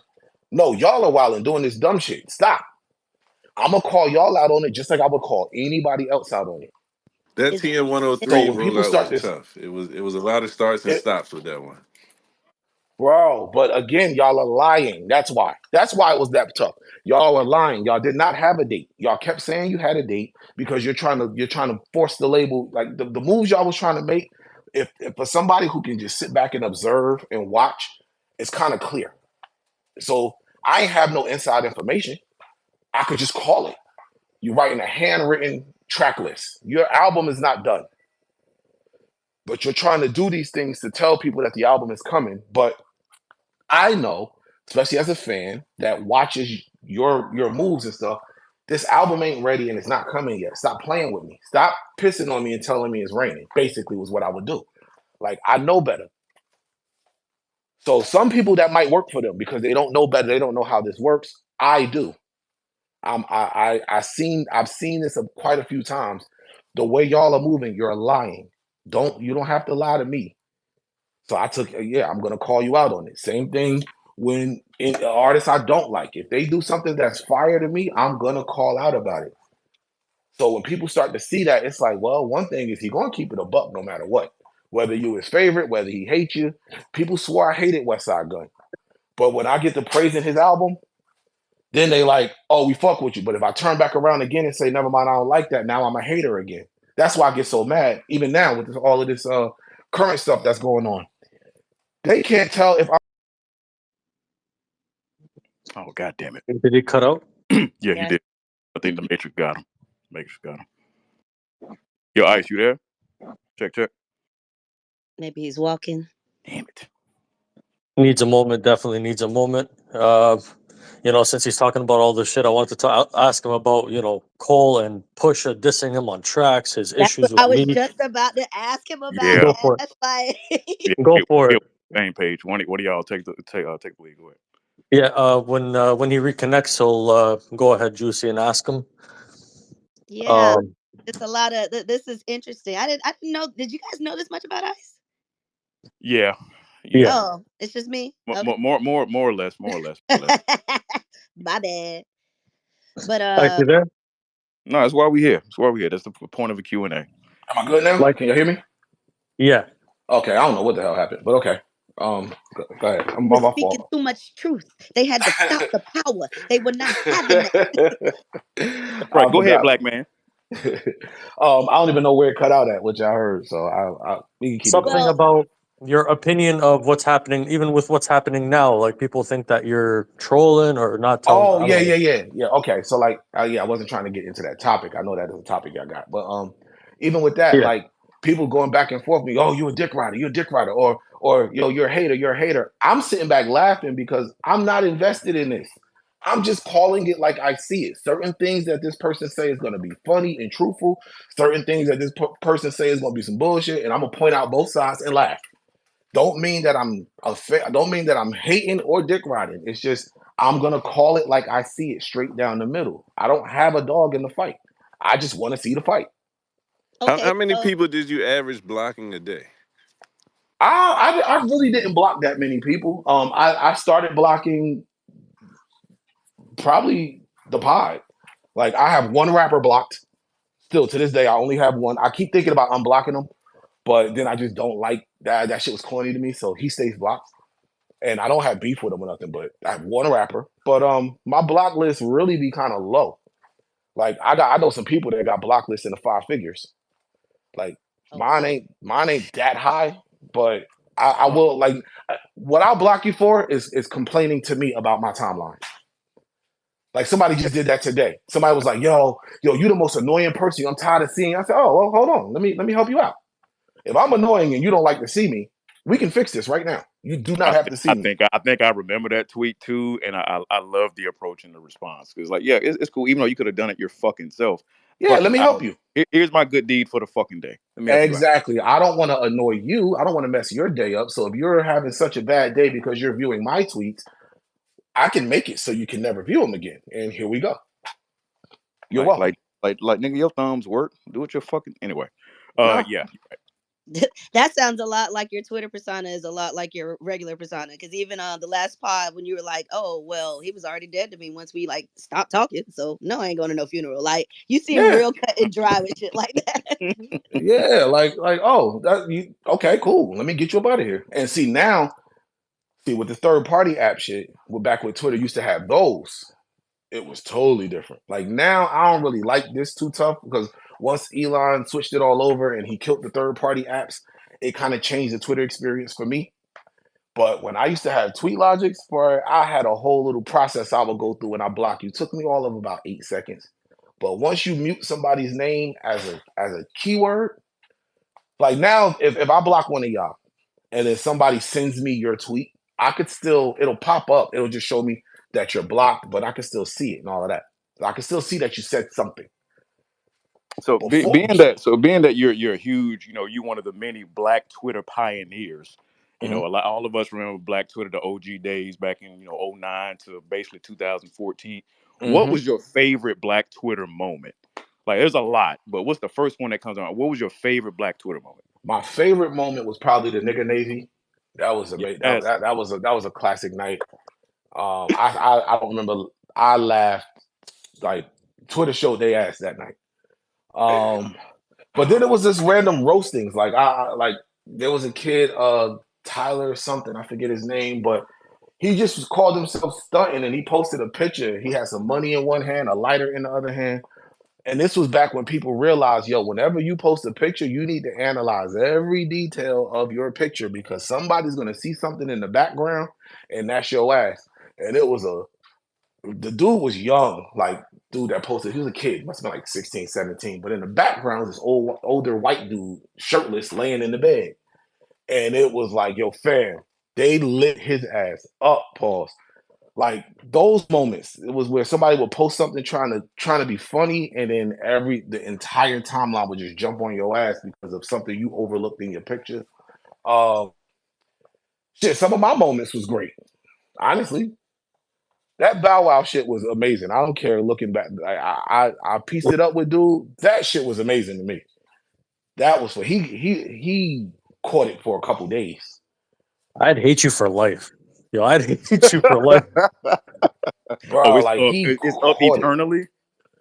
Now we good. Now we good. Me and Bow was cool, but that showed me the power of Twitter though, because I did that on a random morning at like 6:30 in the morning and just went to sleep. No, 2:30 in the morning and went to sleep. Like I was bored. I literally just completely out the blue said, "Let me fuck with Bow Wow. Let me just type this." You think that's why Twitter introduced the QRTs because of the fake retweets you did? People say that. I don't want to say that I'm responsible for it. I don't like that, but it might be some truth there. You are. It might be. It might be because them fake retweets was amazing. Like if you do it the right way and get the right tweet off, niggas thought it was real. And it could cause problems. Like niggas is jumping out explaining. Like, yo, I ain't even tweet that. What's wrong with y'all? Like that's AI. It's AI today. Where an AI gonna have somebody say some shit that they didn't say. And they're gonna have to jump out and defend it. Okay. I'm not gonna lie, they was getting some nasty fake QRTs off back in the days. It was always a lot of sus stuff. I'm glad that shit is over because a lot of folks. See, nah, mine wasn't really that. Mine was just my fake tweets was usually either somebody saying something about another artist that they probably wouldn't have said publicly. Like, oh, if that shit existed today, I'd have a field day with what's going on right now. I'd have got blocked. Like I might have got suspended with the shit that I'd have been doing. Dash, go ahead, man. Well, before we get into the whole Cole and Push thing, Juicy, I'll get you to ask that. I wanted to ask you, what was your experience with Charlamagne, man? Like, what was the issue? Like, I know you mentioned it on a couple of interviews. It wasn't no real issue. Like looking back, it wasn't no issue. It was just again, so the Breakfast Club gets formed. And when that happens, I don't listen to radio. Like I haven't listened to radio in years, so I don't know what's going on. So Charlamagne would go on the air, and all those people that I named on that episode, when I was like, yo, they don't even have the real Black Twitter people up there, and I started running off some names. I saw people like, yo, who the fuck are these dudes? Well, if you were there, you know those names. But Charlamagne would, he would basically read what we were all saying, and like, let's say the awards were happening tonight. So all the jokes we make about the awards, when he goes on the radio tomorrow morning, he'd read those jokes, but he would pass them off as his jokes. So I didn't care. Like I didn't know nothing about it. The people was like, yo, you listen to the Breakfast Club? I'm like, no. Yo, listen to this shit. So we listened. It's like, oh, dog, word. So, and this was back when you could, like, everybody would basically jump somebody on Twitter. So everybody was jumping Charlamagne. And what he did, he taught me a lot in this, honestly. I'd always give him props for this. And I've never told him to his face. But he taught me that, yo, ignore that shit. Ignore it. Ignore the noise. So to him, that was noise. For what he's doing and the platform he's on, a group of people on Twitter making noise saying like, yo, I mean, we was roasting everything about him. is calling him all kind of like it was bad, but he never even acknowledged it because he was like, the second you acknowledge it, you give it light. So ignore it. And that's something that I've adapted. That's why I be telling Joe sometimes, like, yo, ignore that shit. Don't even say nothing. Yo, or I tell Ish and them, yo, when such and such say that, yo, ignore it. Don't say a word because the second you Yeah. do, you put a light on it. So So when he reached out to you and you declined, right? He sent you a bunch of emails, you declined. it wasn't him. And It wasn't him. It was his okay, producer when they were doing the show. I think it was Uncommon Sense or something. And they were grabbing Twitter personalities, bringing them on the show. And for a lot of them, it didn't work because people started to realize, like, you could. It's one thing to be witty and funny behind the screen where you can just type. It's another thing to actually sit there and do it in person. Hey, even I don't know if I would have succeeded on there. I don't know, but I just didn't have no want or desire to because I didn't fuck with him. So I just hit her back. The producer chick, she kept emailing. Like, I don't know if you got the last email, but we'd love to have you on there. And even that, it goes back to what I was saying before about getting happy for the look. I don't think nobody really got paid to do that show. I think it was they reached out to Really? people who we saw was funny. Yo, come up here to do. I don't know for sure, but I'm just thinking of how this will. And it's a new show, Right. so it ain't like it's no big budget for. It's not a hit show. So hey, let's reach out to these people who are funny, give them some camera time, and now they'll feel like that was their payment. Hey, we brought you here, we put you on this show. Maybe some people might have got a couple dollars, but it still wasn't no bag. was this So before? Was this before the stolen takes or after the stolen takes? this is after. He's established after this. This is after. Okay. So when that happens, now they're reaching out to me. And they reached out a couple times. And I just ignored it. They kept emailing. And I'm like, eventually, I'm like, hey, yo, I'm not doing this shit. Stop asking me. I don't rock with him. He don't rock with me. But I wish y'all the best. God bless. That's literally how I said it. I was like, yo, look, I don't rock with your host, and your host don't rock with me. So y'all can stop asking me. I'm not doing it. I thought you would have got it by me ignoring the other emails. And I left it Right. alone. I do remember that being your sentiment. Like you really wanted them to take the hint. Like just Yeah, like, bro, move on. you're emailing me left and right. And I'm like, ignore. Maybe at some point you'll say, all right, he's not interested. Let's leave this nigga alone. But y'all Have y'all just kept spoken doing it. since? Have y'all No, spoken at all since? not again, it wasn't beef. So, and again, he might not have even known that they was emailing me. You know, when your producer is pulling people on your show and they reaching out doing all of this. But I was there when he did the old pod when they were in the studio. I was there. I was in the building for that. So we saw each other. Like, again, if I see him right now, I say what up, dab it up, keep it pushing.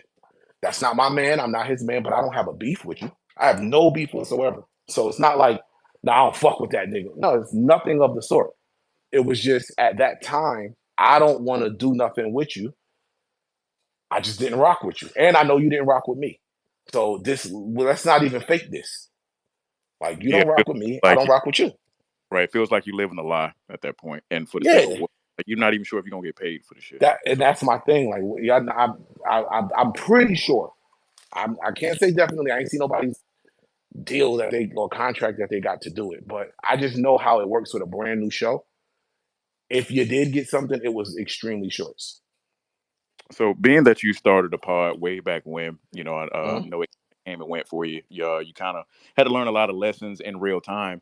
So being that now that you knowing what you know now that you didn't know back then, what would you have done differently had you actually started that podcast? Like if you would have wanted to start it up a second time, what would you have done differently? What have you learned? I didn't want to start that podcast. I wouldn't start it. I did that podcast. Joe called a couple of us to the crib and he was like, yo, listen, I want to put a network together. I want you to start a show, you to start a show, you to start a show, and you to start a show. He was like, my show, which was I think it was still, I'll name this podcast later at the time. But he was like, my show pulls in X a week amount of viewers. If you can bring this many, you could bring that many, and you could bring this many, I think we can go get a really big bag somewhere. So I'm like, all right, fuck it. I'm a rider. That's what you want to do. Let's get it. That was the conversation. So now I have to come up with a show. I'm like, well, if I do it, I want a female co-host. I want somebody that knows me and I know them. So when we make certain jokes and shit, it's not gonna be like, you're offended or I'm offended or we know each other. I need a friend that I could do this with. With some 'Cause real rapport. Yes, that's the important part. Like that was the important part for me, Ish and Joe.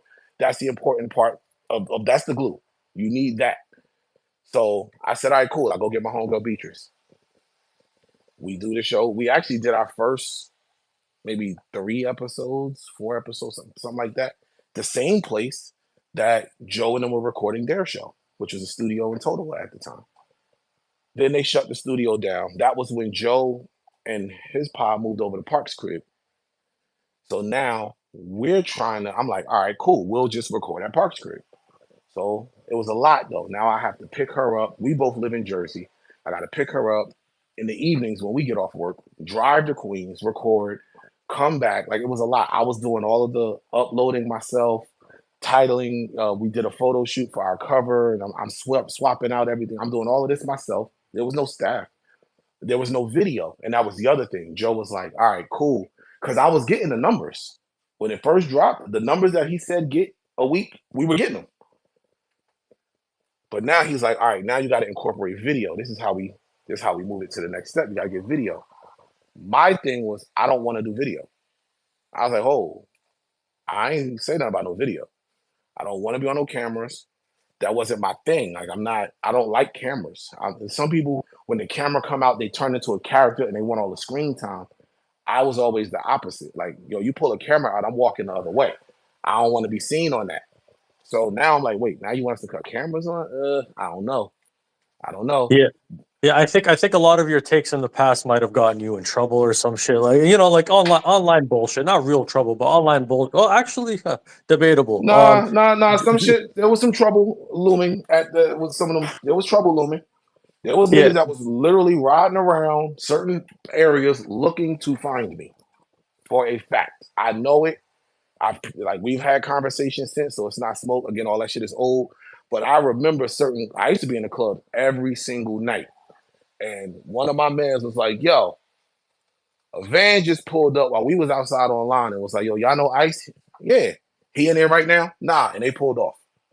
Another time I had a girl call me that I was really cool with from Jersey City. She was like, yo, you work with this rap group? I was like, no. She's like, I ain't think so. She said, but a dude just came up to me because I used to call her my little sister and everybody knew that. He's like, yo, you fuck with Ice, right? That's your peoples? She's like, yeah.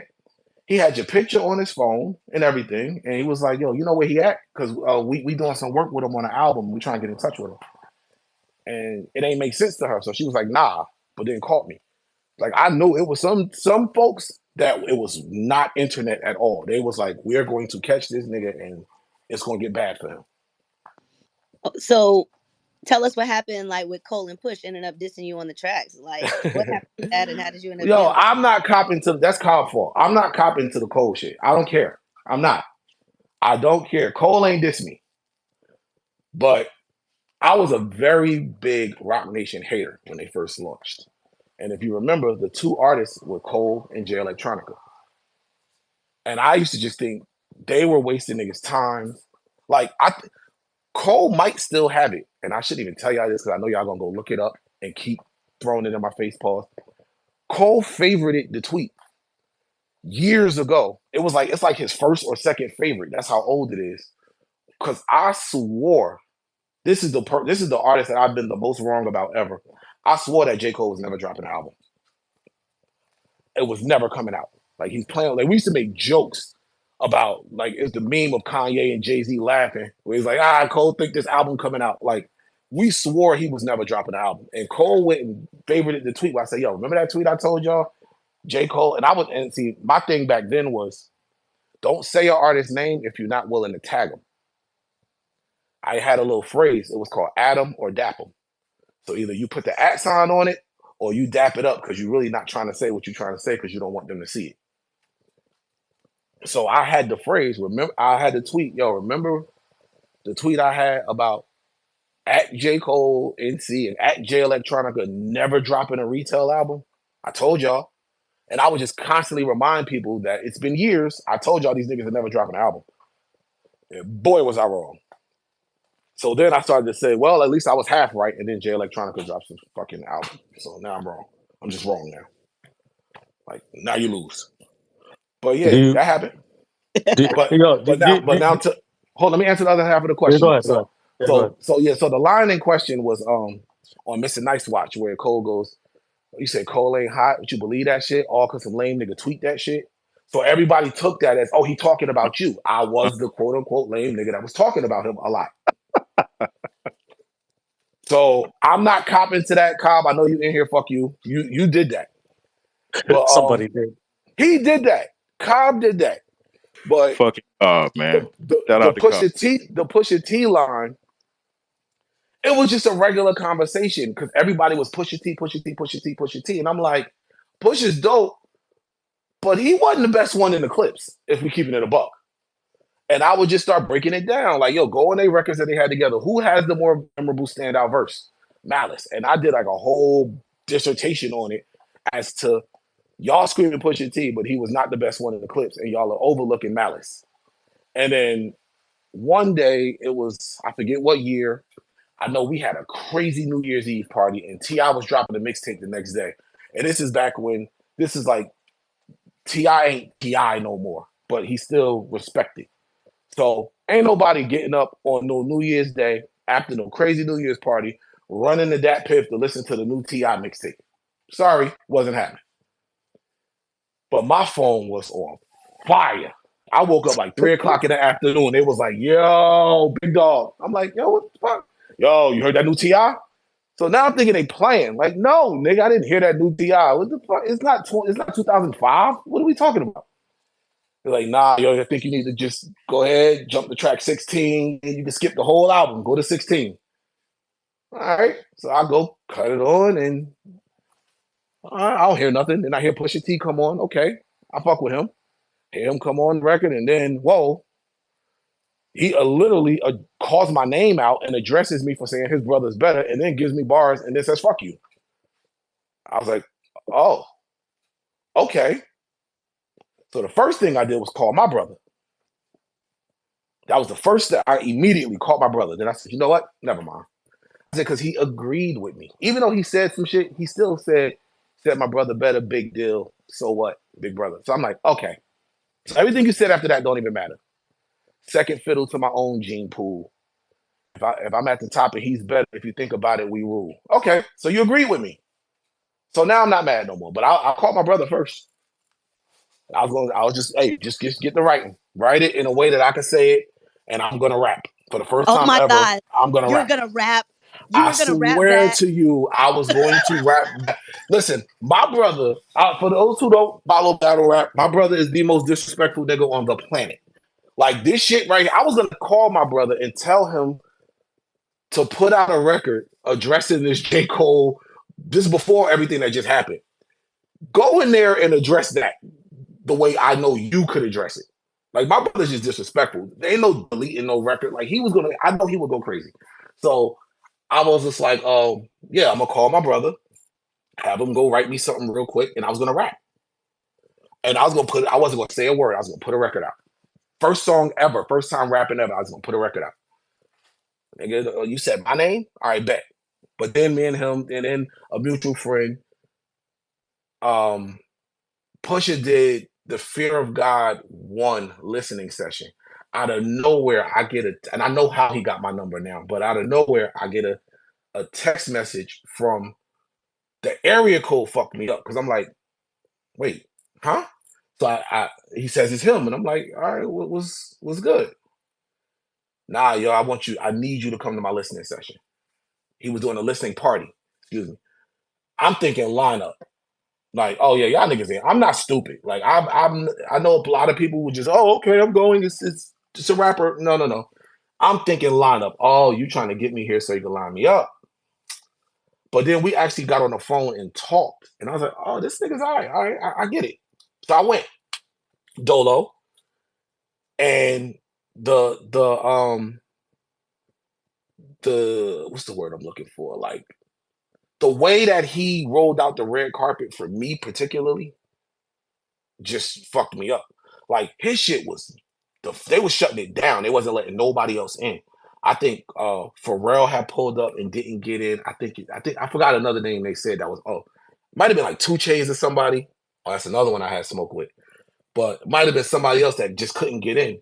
He himself came outside and was like, no, he has to get in right there, him. With the yellow shirt. He has to get in. So I'm like, damn, dog, you really am I getting lined up? Was I wrong? But it ended up being a real dope thing, and that's my guy, man. Now me and Pusha, we talk all the time about all this shit that's going on. We talk about like the people that can't really say nothing because they minding their business. They ain't minding their business. They just not saying nothing publicly. We be talking. So yeah, Y'all a better lot be of the a lot of people I had beat like Twitter beefs with. Like again, that Pusha T shit wasn't nothing because all I said was, your brother rap better than you. But then there's some other names that there's one at the top of the list that I never thought we would be able to squash, and I was just like, I'm not gonna hold you. If I got to catch the L on this one, he's well within his right to whatever they do, and I'm gonna fight off however many I can. If I get jumped, I get like. The more I look back, I was just like, I deserve the ass whooping. That whatever comes with what they want to do, he's right. Like, Was it? What was I it? thought you on your JCole square. Nah, it wasn't even no JCole square because I ain't delete nothing. I was just like, I was wild. I was really fucked up. I took the trolling shit too far with him. And he go like that. That's the bad part. Like, why would you do it with him, stupid? Go do it Talking with about me? somebody. No. I'm not Okay, saying. okay. I'm not even saying his name. I'm not bringing that. Like again, that's something that's dead. I want to leave it dead. But we were able to piece it up due to some mutual friends, and I'm happy about that. But that one, that's the one that was riding around looking for me. Like literally riding around Jersey with my picture and asking people, "Am I at this spot?" Because again, I would be posting, oh yeah, we in Jersey Girls. We was in Jersey Girls last night, so now they want to show up at Jersey Girls. Oh, we in the Palace. Now they want to show up to the Palace. Like, where is this nigga at? We're gonna catch him. And when we catch him, it's gonna be bad for him. He And was looking for you in the daytime with a yes, flashlight. What yes, the yes. fuck? And but again, in full transparency, I deserved anything that would have happened from that. I deserved it. I'm not gonna sit there and say the niggas was wilding. Oh, you took it too far. No, I took it too far. So Is that you stop trolling? no, I still troll, but I never. That's the only time I ever got personal with somebody, and I don't know you. So why am I getting personal with you? You see what I'm saying? Like I'm trolling you about things that you shouldn't even like. If I troll you over your music or you did some dumb shit, like I remember the first time me and Bird met each other. We were in a car. Like we was going to a party together. He came and jumped in the car with Joe. He didn't even recognize it was me. And Joe said something to me, and he was like, "Wait, you Ice? You the nigga that be hating on me on Twitter?" No, he said that used to be hating on me on Twitter. And I was like, "Bro, I ain't hate on you. I spoke about the shit that you was getting involved in. Like your name kept coming up in bullshit, and we making jokes about it. That's not hating on you." So we had that conversation. Like, yeah, I get it. That's it. But that particular one that I'm talking about, it wasn't that. Like, it was me starting shit. It's not your name coming up. It was me fucking with y'all. It was me starting shit. It was me taking things way too far. That level of shit, I would never do. I would never do that again to nobody. Man, you had Never. people pulling up the foot actions and shit, huh? Yeah, yo, and that was the other thing. Niggas thought I worked at Foot Action. They did pull up to some Foot Actions. They was Yo, trying to catch. imagine going to every foot action in NY. They were definitely trying to catch me in certain malls in North Jersey. They were trying to. They was actively looking for me. I'm not playing. They was really like, not even. Don't even trip. We're going to find this nigga. I promise you, we're gonna find him. We're Niggas going burning to find. mad gas. So that one is cool. But anything else, anybody else that's had a problem with me was always over something, either a misunderstanding that was just stupid, but they ain't have no real problem. Like I want to catch this nigga and do something to him because I just ain't disrespect nobody like that. I disrespected dude, and I deserve whatever happened with that one though. Okay. So what about like the Meek shit? All right, so the I Meek know. shit, Yeah. no, I can tell y'all, the Meek shit started as a joke, and it ties back into some more hate. So the Meek shit starts with MMG forums, the Ross forums, Wale, Meek, Stolly, and Pill. No, Wale, Meek, Pill. That was the three when he first starts the MMG crew. So record one is Tupac back, and that record spawned a ton of remixes. Everybody and their mother was doing a remix. So I'm joking on Twitter one night. I'm like, yo, I ain't gonna hold you, because now it's getting out of hand. Like, Big Pun back, this person back, the Left Eye, the girl Audra the Rapper did Left Eye back. Like, but they all made sense. Like, I think Joel might have did Big Pun back, Mano did Biggie back. Like I said, Audra did Left Eye, so that makes sense in some way. So I'm joking. I say, I ain't gonna hold y'all. If Trey Songz come out and do Marvin Gaye back, I'm gonna have a problem.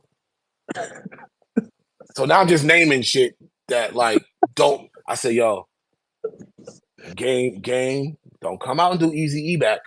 Like, I'm just naming people, but you can see why it would make sense for them to do that.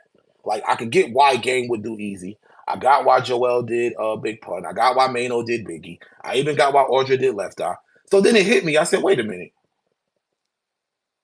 How did Meek get to be Tupac back? Like, you ain't from there. You ain't, like, none of that's, wait, I'm lost. How did that happen? You malfunctioned, as anybody would.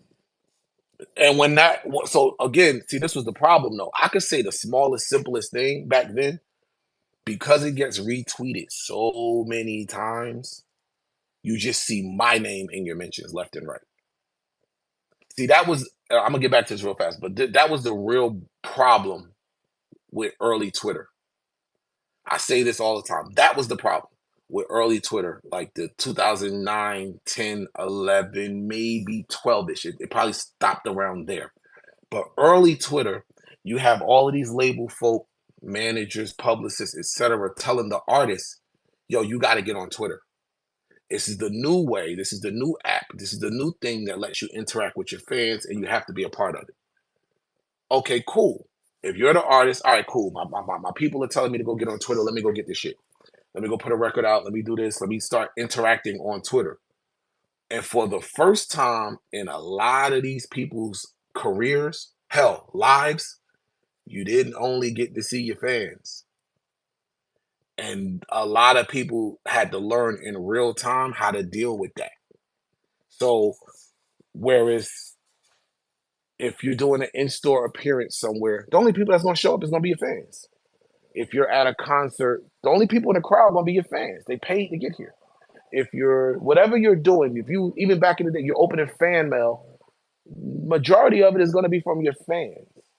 But now you got this Twitter shit where you don't just see your fans, but you see the people that don't like you or don't like what you did. You're seeing the negativity and the criticism in real time, and you've never dealt with that before.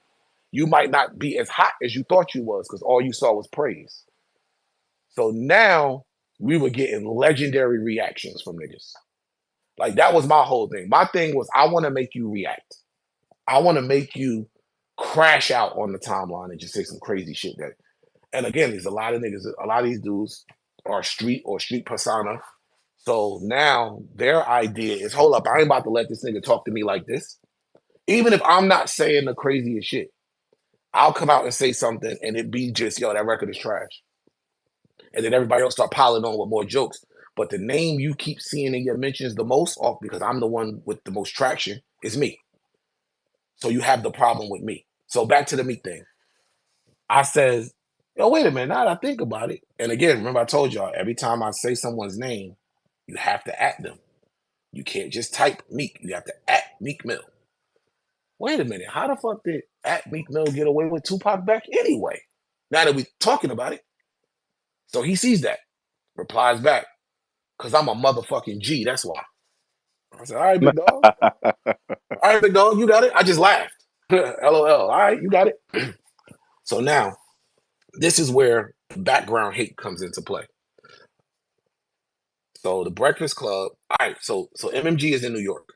They're hosting a listening session for Self-Made One, hosted by the Breakfast Club. All right, I have to paint this story correctly, excuse me. I want to say about 4 years prior to this, I had gotten robbed at a club. Well, outside of a club. I had no business. Like, it's just, nigga, good for you. That's what your dumb ass get. It was one of them instances.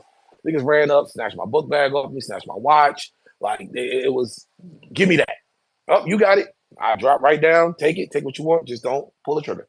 So that's about 4 years prior to this interaction. But DJ Envy knew about it. That's important. So just hold that. So now, Breakfast Club, New York, hosting Self-Made One. This is like a week or so after me and Meek have been going back and forth.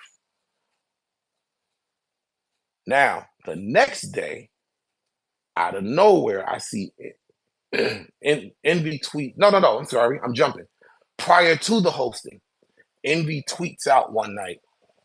It was late. He just tweets it on Twitter. Oh, man, I can't wait to see what happens when @officially Ice runs into @See the God in the club. It's going to be hilarious. I see that and immediately say, oh, he done told this nigga I got robbed before. I don't care because I know a lot of niggas that's not here because they didn't give it up when they got robbed. So you can't.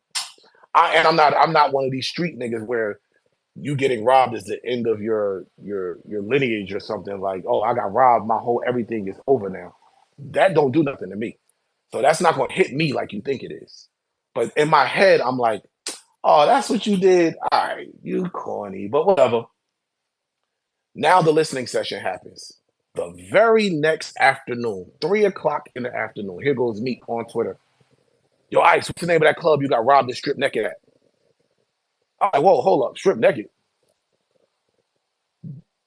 That didn't happen. But because I'm a troll, I understood it. So I'm laughing. The only part that really fucked me up, I didn't realize that the people that's seeing this thought it happened last night. And they thought it was Meek and them got me. And I didn't put that part together until later on. I'm laughing. My nigga, this is 4 or 5 year old shit you talking about. Niggas who was around me been knew about it. So I'm still here. I know, like I said, I know niggas that they tried to rob and wanted to fight back, and now he got popped and he not here. And I'm not. This is not an L to me. So I was just like, I'm laughing back and forth again. Very critical of. So now I'm joking back and forth with him. I'm going crazy. He like, yeah, say something else. I'm gonna put this video up and you getting robbed. I'm like, oh, please do it. By all means, please put the video up. Of course, there's no video because, nigga, this is years ago. So that happened. Wale jump in, me and him going back and forth. I think Pill might have jumped in. All of them were riding together because it's MMG. And I was like public enemy number one amongst the rappers at that point. Like my rap block list back then used to be crazy. So that's all that was. To me, I'm laughing because it's like all y'all corny.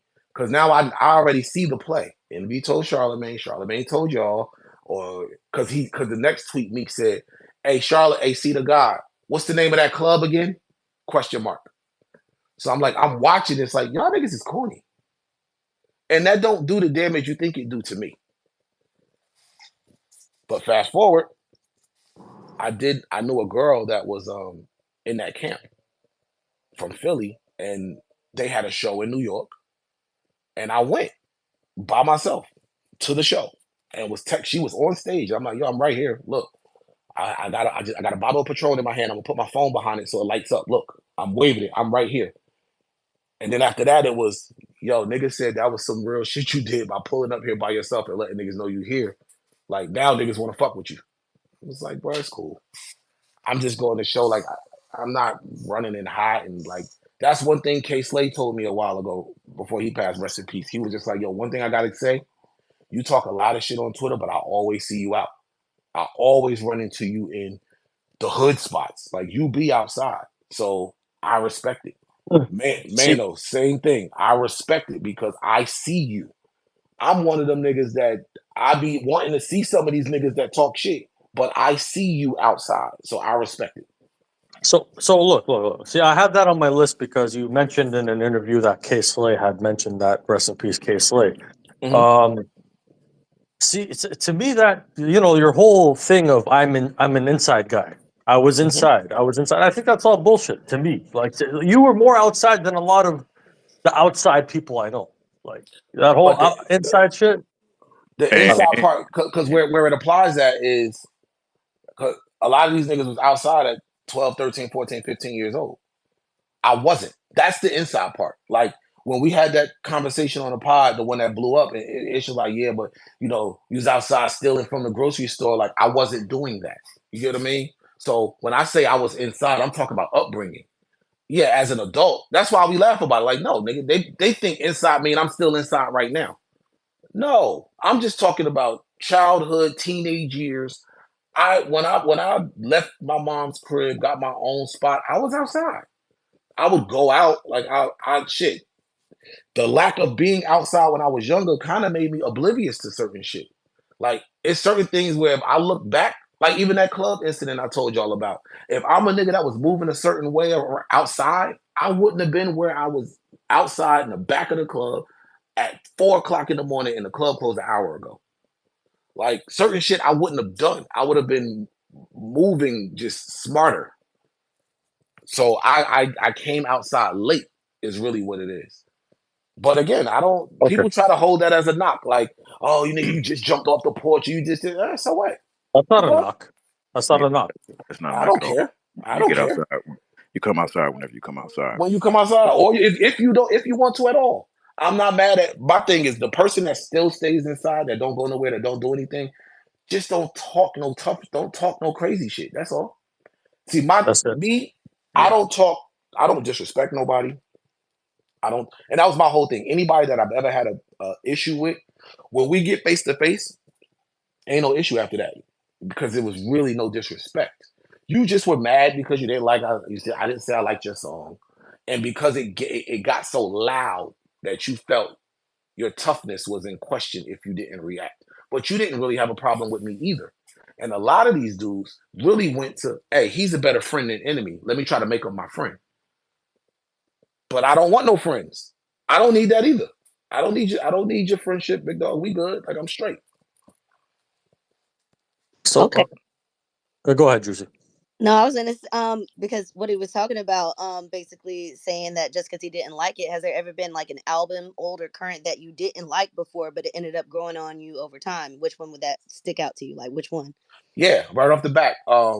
My Beautiful Dark Twisted Fantasy and Last Train to Paris. Both of those when they first dropped, I wasn't a fan of because my thing with Kanye, like I'll like something you did previously, and then this new album will be a complete different change of direction.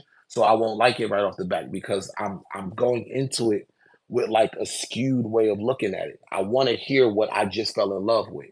So I didn't like it at first. I didn't appreciate it properly. And then as I start to play, I'm like, yo, all right, wait, there's some shit on here. Wait a minute, hold on. Okay, now I get it. So that's happened to me quite a few times where I just don't like some. That's why I say the whole I change every day thing. Like, yo, I'm not married to an opinion. I could like something today and not like it tomorrow. I'm human. Like people want you. No, you said you didn't like this. Well, I didn't back then. I can like it now though. I might appreciate it a little differently. That's fine. People act like you can't do that.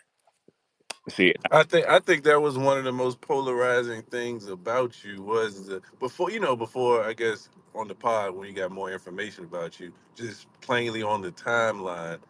The I think you had me blocked because I had made some. Well, you did have me blocked.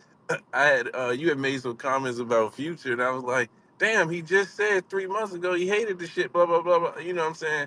And you are the way you present yourself is, shit. I like it now. It's great now. It's amazing now. It's just like, what the fuck? Yeah, that's really. But that's yo. I could hear a song in a wrong environment or a different environment that changed my entire take on it.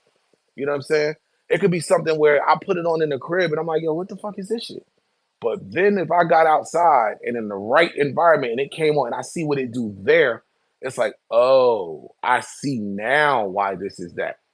I just heard it wrong. Nothing changed about the song. That happens. Or you could off of energy records, you could just be going through something and relate. Now you hear a song and you relate to it in such a way that it hit you that you wasn't going through before, so it didn't really resonate with you like that. Like, bro, people change. That's why I be trying to explain. Like, you don't have to be married to an opinion on something. There's artists that I did not like.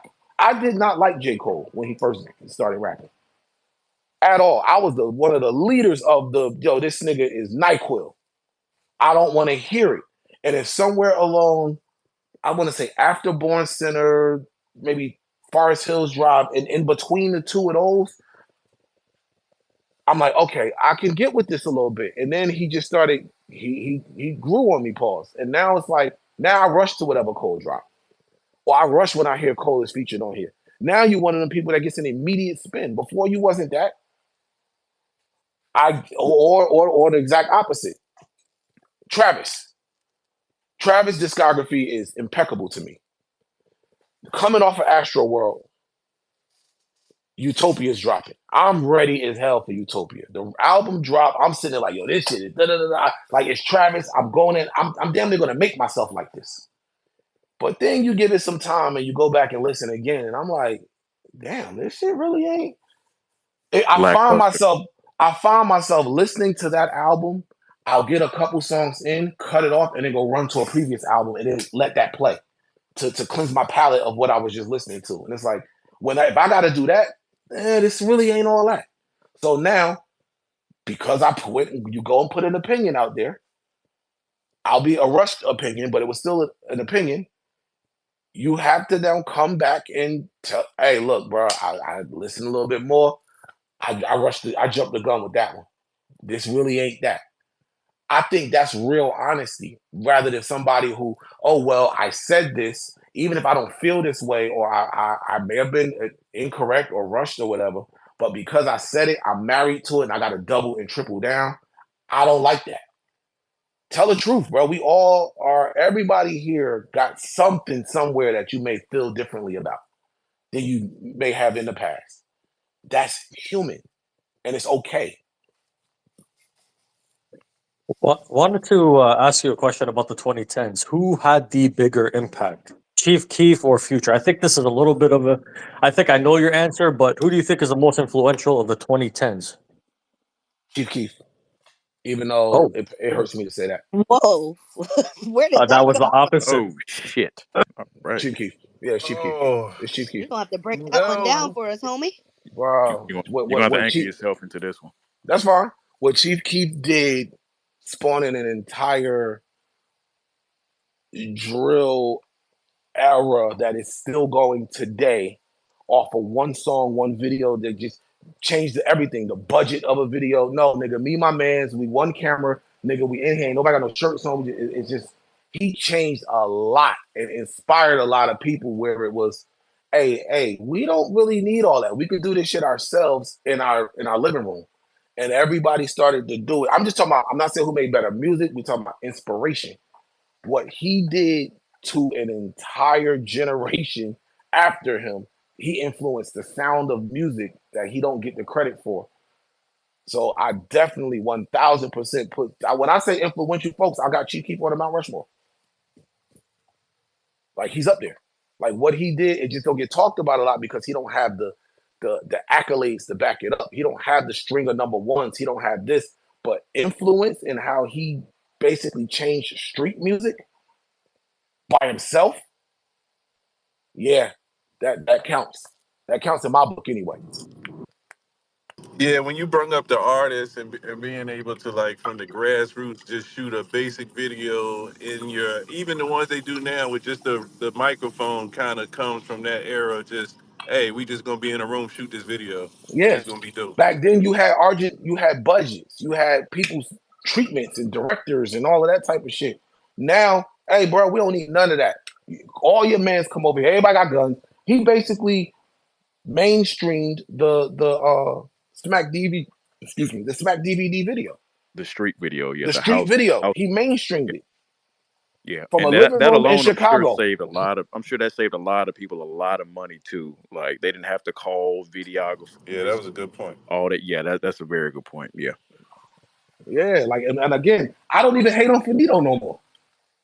Bro, there was a time any DJ who did a hot spot in Jersey knew, especially North Jersey, if I'm in there, don't play Finito or cut it early. And they would do it. Like, I know, we see you. Like, I did not play that record. You're not about to dish Jersey. No. Like, I know the story. It's a lot of my people who was involved.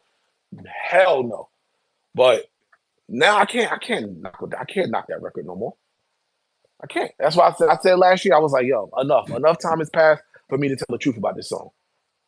Like I Yeah, tried to hide, I tried as long as I could. I held out. It's time to tell the truth. you giving them props alone. Have you gotten a Going chance with to listen to Dirty Nachos yet? Yes, I have. I got that project the night it dropped.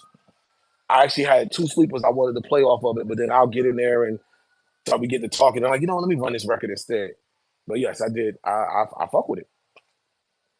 I think I would like to see him get back to some form of mainstream success. I know why it won't happen, but I just would like to see it from a person that, like I said, that influential. So now you watch all your sons come in here and what they doing and how they shot up the charts and how they doing all of this. But you are the father of all of that, and you just get and you still here. You still here and active and just getting overlooked. I don't like it. He's such a recluse as well. It seems like, you know what I'm saying. He's happy with being away from the limelight, but still kind of, dropping the flavor and the style. Like him doing that Dirty Nachos tape and kind of going back to the old mixtape days involving the Trapaholics and the Empire Drops, giving that feel was, special. And it let you know like he still can do that. He's still like a Mm-hmm. trailblazer, but it's just not on the mainstream level. Yeah, it's just not. But and again, we've seen Tyler win a Grammy for a mixtape. You know what I'm saying? You can do it on the mixtape sound, the mixtape level, and it still be received a certain way. I just would like to see. I would like to see the drill artists of today pay homage. Go get him. Sample, feature. Like y'all are up. He is the reason y'all exist. Y'all should be paying homage in one way or another.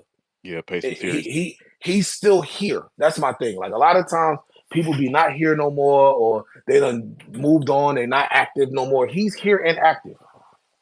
Get a verse, get a Yeah, beat, get like show this is where because of him, hey, go up in your acceptance speech and thank him. That's what yeah, I'm saying. because it's not that often that a lot of artists, no matter the genre, a lot of them can't get their hands on pioneers and legends and icons like that. So it would definitely Exactly. behoove them to get in contact with them and get in the mix. Exactly. That's what I'm saying. Exactly. Because he's like I said, he's still here and active. It ain't like, oh yeah, yo, recipe. Like, no, he's right there. You can reach out to him.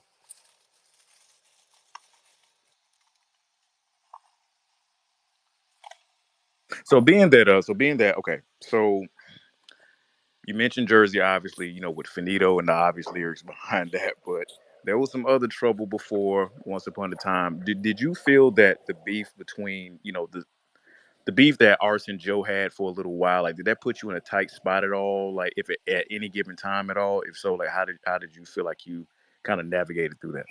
Man, my fucking brother. I could have kicked his ass. So, no, to answer your question, no trouble, nothing like that, right? Because I knew when it was over. That wasn't beef. In no way, shape, that was not beef. Like my brother will tell you today, he had people in his ear. And this is a thing that they've said about like Jersey themselves have kind of said about Joe. It's like, oh, he didn't reach back to help nobody. Well, he don't have to. Nigga, go get it. Sell a brick, as we say. So I never quite understood that argument. But again, when you got people in your ear influencing you, saying, yo, and he cool with your brother, and he still ain't do XYZ, like so they gassed him up. That's what happened. They gassed him up. So now my brother is on Twitter going crazy at Joe. Like, and he would again, Arson's just disrespectful. So there's some of the shit he's saying, like, all right, are we just talking shit, or are you really like Joe called me one day? Hey yo, what's up with your brother, yo? I said, what you mean? Because I didn't see these tweets. He was like, is he just talking shit or is he really trying to fight or something? Like, he's getting a little crazy, some of the shit he's saying. Like, I need to know what's up. So I go look and I'm like, oh, I was like, man, that's you watch him. You know how he get. You know how he get. So he leaves it alone. So then Joe calls me again. This is while he's recording. This is right after Move Music 4. He was doing a couple other records, which actually ended up being Move Music 4.5. And he calls me. He's like, yo, all right, just letting you know. I'm what do you say? I want to see what Ars could do. I'm about to throw him a little something like that. I Killed said, it. all right. I said, yo, listen. I'm gonna ask you one thing. Keep me out of it. So he took a line out, and I know the line, but he took the line out of respect. I know my brother. The record drops. I know Arse is going straight to the studio. He's been waiting for this. Like there was other things. Like my brother was doing something. He asked me for a feature. Can I get Joe to do the feature? Joe was like, "Yo, for Arse, of course, and I'll do it for the cheap." Like absolutely. But he didn't do it in the time that Arse and his people wanted it done, which leads to more. Yo, fuck that nigga. Like so, it's that. A lot of rap beats start over a nigga not getting a feature back in time. By the way. But anyway, so I called my brother. Yo, I already know you. I know what you about to do. I'm gonna tell you the same thing I told him. Just keep me out of it. Just like that. Nah, you got it. I know I got you. I got you. Cool. Ours come back. Was it 24 hours, 36 hours, the latest, with a monster. Joe dropped spring training, and Ars came back with spring cleaning. And in the fucking song, so I'm listening. Here go Ars. I was in your living room chilling with my mom's son. I was in your living room. I put that on my mom's son. But most ain't gonna catch that bar. I'm on the phone hot. Nigga, why you lying? I just literally told your ass, keep me out of it. And now you're gonna tell this nigga that I had you in his crib. Oh man. What the fuck? Here he go. Nah, man, that shit just rap. Nigga, I just said yo, when I tell y'all, I'm like, nigga, what are you doing? Nah, man, that shit just rap. No, it's not. Like if you beefing with a nigga, y'all talking back and forth, talking slick shit to each other, and then you say, nigga, I've been in your house. And he don't know, he gonna look at me. And I'm like, a very loaded statement. Yeah, like don't lie on because you haven't been in this crib. So don't do that. Like now you putting me in a spot to make it look like I'm on some other like yo, I asked both of y'all leave me out of it. But that's how that went. But it was never no beef. And I knew that given a conversation, that shit is cool. Like now they see each other, it's all love. And I knew I knew that's where that was gonna get to. So there wasn't no instance of me feeling awkward or nothing like that because y'all don't really have beef. Y'all are two rappers, y'all are confident in what y'all do, and y'all are just gonna get in here and talk shit about each other, and nobody's gonna want to do nothing about it for real. Like my brother was saying all kind of shit. Yeah, you was gonna get your ass beat. We was gonna do this. No, you wasn't. Y'all wasn't gonna do that either. And Joe wasn't gonna do nothing either. Nobody's gonna do nothing. Y'all are just rapping. Y'all don't have a real issue here, so everybody can walk away. Now, if it was real, totally different. But I knew it wasn't. You seem to have a really good rapport with Joe, obviously. Like, when did you first meet Joe? Like, how long has that been? Because obviously you had a control in this situation where Joe was like, okay, you my man. I'm chilling, obviously little bro tripping. So, like, how long has this friendship been going on? When did you meet? I think I met Joe like 06, 07, somewhere in there. Somewhere in that range. Mutual friends, hanging out at the strip club. And we are like my people's, his people's, just naturally you just start to develop, you start to realize, oh man, this thing got a lot in common. Like y'all sitting there talking, y'all in the same spot, and then it just friendship built from there. Next thing you know, is yo, I'm having something at the crib, come by, and next thing you know, y'all just cool. Now I know your family, you know my family, like niggas it just escalated from there. How did you build sort of it sounds cheesy, but like your moral confidence, your moral compass. You are known to be like how you mentioned with the music stuff. If somebody told you something, like, hey, don't leak this, don't let it out, don't let nobody hear it, you honor it. And I felt like that came or went back further than that. When did you start to kind of develop your personality with that, or just being, just naturally stand up or not wanting to be in the limelight of things? Good question. That's always just been a part of me though, bro. I don't know exactly when it developed. I just, Pops always taught me, my uncle, rest his soul, my grandfather, like the influences, the male influences in my life always said like what your word meant. And if you say you're going to do something, do it. If you got to, it was just always a bunch of that. So if somebody say, yo, don't do this, and you agreed you're not going to do this, you a sucker if you now go and do it. And I learned early on that all money ain't good money. So I've turned down things just because it wasn't the right. It didn't make sense for me. It ain't just about the money, or not even just money. Just it's all opportunities are not good opportunities. Just because the opportunity's there, don't mean you gotta jump and take it. So I think it just I can't pinpoint exactly where that came from, but I've always been that way. Like one thing, if you ask anybody that's known me for a long time, they all say the same thing. Yo, Ice is a man of integrity. Ice is stand up, like he gonna call it like he see it. He ain't really no flip flop, wishy washy type of friend. He's dependable. Like all those are all things that I pride myself on. I like when I'm not even in the room, and if I'm spoken about, those are the things being said. So I just move a certain way. Sure. Props to you for having, upstanding men in your life that were your role models. One guy that you definitely held near and dear to your heart, rest in peace, Hovain. Yes. Y'all were really close at one point in time. Uh, Hmm. what was some of the best advice he's ever given to you, both as a friend and as your as a business partner?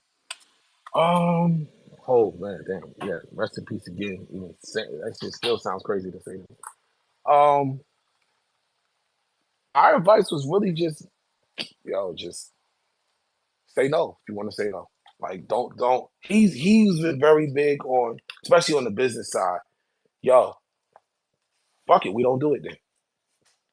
Like certain people want to take every opportunity that comes, every dollar that comes, even if you disagree with it. And once we get to talking about some things, he's like, yo, fuck it, we don't do it then. Nah, fuck them. Like it's all right, fuck them.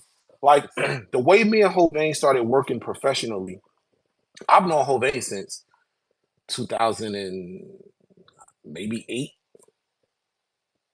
at least 9, somewhere there, 8 or 9. He used to manage Troy Ave. I hosted Troy Ave's very first mixtape, I'm in Traffic. Like that's where my relationship with them went from way back then. So Hovain goes on, now he's doing this thing as a manager. And what happened, um, I had the pod was talking about doing some tour stuff. We were putting together a tour. I don't know, excuse me, y'all. I don't know anything about touring. I've never toured. I mean, I've went on tours with people, but never as talent. So I don't know how any of this works. And my thing with anything I deal with Joe and the guys, and I tell Joe this, I tell Ian, it's like I don't have to talk to Joe about nothing business related. That's what allows us to keep our friendship. Any type of negotiation, anything we want to do, I'm never talking to you. I'm gonna have a person talk to your person, and then that way we can keep our thing going here. We good. And then when they agree, then I just sign. So they gave me some stuff that we were trying to do in terms of what the tour was. And I don't know how any of this works. I'm not just gonna sign something that's just given to me. So the next best thing is, of course, to go to a professional. I know Hov is a manager, so I call him one day. Yo, dog, how tours work? What you mean? Like, how do you get paid? How do you do this? How do, so he breaking it down to me. I never knew that. I'm like, oh, see, I thought it was this. And he's like, hell no, that's not how it works. And I was like, all right, because we're getting ready to start talking tour stuff, and I just don't know how to approach it the right way. And his exact words were, yo, bro, you already know who my clientele is. You know who I represent. I don't need no new clients. But you've been my man for so long. He was like, if you want me to make sure like you ain't getting jerk paws in no way with anything, I'll take care of it for you. Me and Hovain never had a contract. We had that verbal agreement right there on the phone. All right, cool. This is what I'll do. This is what I want from you. And boom. That was our deal. And it was honored on both sides all the way through. So from that point, that became my guy. Yo, whoa, you can take care. And immediately, yo, what else you like? I tell him something I like. He go get on the phone with that company, make it happen. Let's work this out. It used to fuck me up because I know the people you represent. Yet here it is, 9 o'clock in the morning, and you hitting me. I know I ain't nowhere near the top of the list. and you hit me and we on the phone for 2 hours going over X, Y, and Z. Like, when do you sleep? Because I know you got to do even more than that for them. So Shout out to Ovan. It seemed like he worked as like I don't even know. I'm a business owner. I don't even know how. Like I heard he worked with so many artists and yeah, did his thing. Somehow managed to call every single one of his clients and stay on top of bro, every single like. on top of everything, dog, everything. He did not miss a beat. He shit I forgot about. Yo, yo, I just got this for you. Yo, I got it's little. It's only X amount, but I got it for you. Hey, it'll be some holiday money, whatever you want. Here, boom, boom, boom. I'm like, God damn, yo, you thinking about me right now? With I know he getting ready to drop. I know what he just did. Like it just felt good. Like no matter what, one thing at his funeral, all the guys was there. You know, Banks, Styles, and niggas all have the same sentiment. It was just like no matter what he represented you for, you felt like the A1. You felt like the priority. That's the kind Like of people you want in your corner, especially from a business standpoint. exactly. Wanted to ask you. As you know, you had your I was following your live stream, like what you were doing with the live streams. I was following you on Twitch, on Caffeine, Mm-hmm. like, and you've stopped doing these live since the last live you did. I think you were streaming the Chris Brown album, and I think you were fed up after that because that shit was like 4 hours long. I don't know what the fuck, but Nah, that's not the last live I did. I've been on Twitch playing games. Like when? I've been, but see the thing is, it's a mistake that I made. I forgot. So go ahead and finish your question, and then Oh, I'll go no, ahead. I was just gonna ask, are you gonna start live streaming again? That was my question, pretty much. So what happened? I'll tell you the real quick where the part of live streaming for me even came into play, and this is also due to Jove. So a couple years ago, I get a call from a friend of mine who works in media relations, and she's like, "Yo, I need you to get into gaming. Like, I need you to establish your name in gaming." She's like, "Cause I know you play all of this shit." I'm like, "Yeah, for sure. Why you say that?" She's like, "Dog, EA Sports just gave me 150 grand to split between 3 people, and all they have to do is sit down and play Madden, the new Madden, with a celebrity." And she's like, "I want that to be you, but if I go in there and say your name is one of the names, they're gonna say, who the fuck is this? So you need to work to where you have a name that now when I can say your name, I can throw that 50 grand to you with no problem." I'm like, "Yeah, but that again, same shit. Yeah, but that shit requires cameras. I ain't trying to fuck with no cameras." Like Joe used to say about me all the time, "Yo, Ice, you either stupid or you hate money. And I know you're not stupid, and I know you don't hate money, so I cannot figure you out." He said that to me so many times throughout our friendship because the one thing you don't want to do is holding you back, and that's get in front of a fucking camera. So once the pod jump off, now I have no choice. I'm thrown in front of a camera. So now I'm getting comfortable now. I call Hove. "Yo, think about doing some shit with Twitch. How we go about that?" Say the word. He hangs up. Next thing you know, I'm on the phone with a dude that's like a high up over there. We get to talking. We get something going. Boom. So I get a Twitch deal, a partnership, which they bypassed a lot of shit to give me that. So I didn't realize this is whole criteria. They wildin', but they give me a partnership. They pay me X amount of dollars per hour to stream over the course of a month. Whatever I log, I get. It's like, and then on top of that, any subscriptions, all that other shit. So for me, I was just looking at it as an hourly job. I wasn't trying to actively, and this is where, again, not fully understanding something, just getting in here to grab a quick check. This is kind of what Ian speaks about a lot, where he said people are just looking to run and do the partnership but not do the work.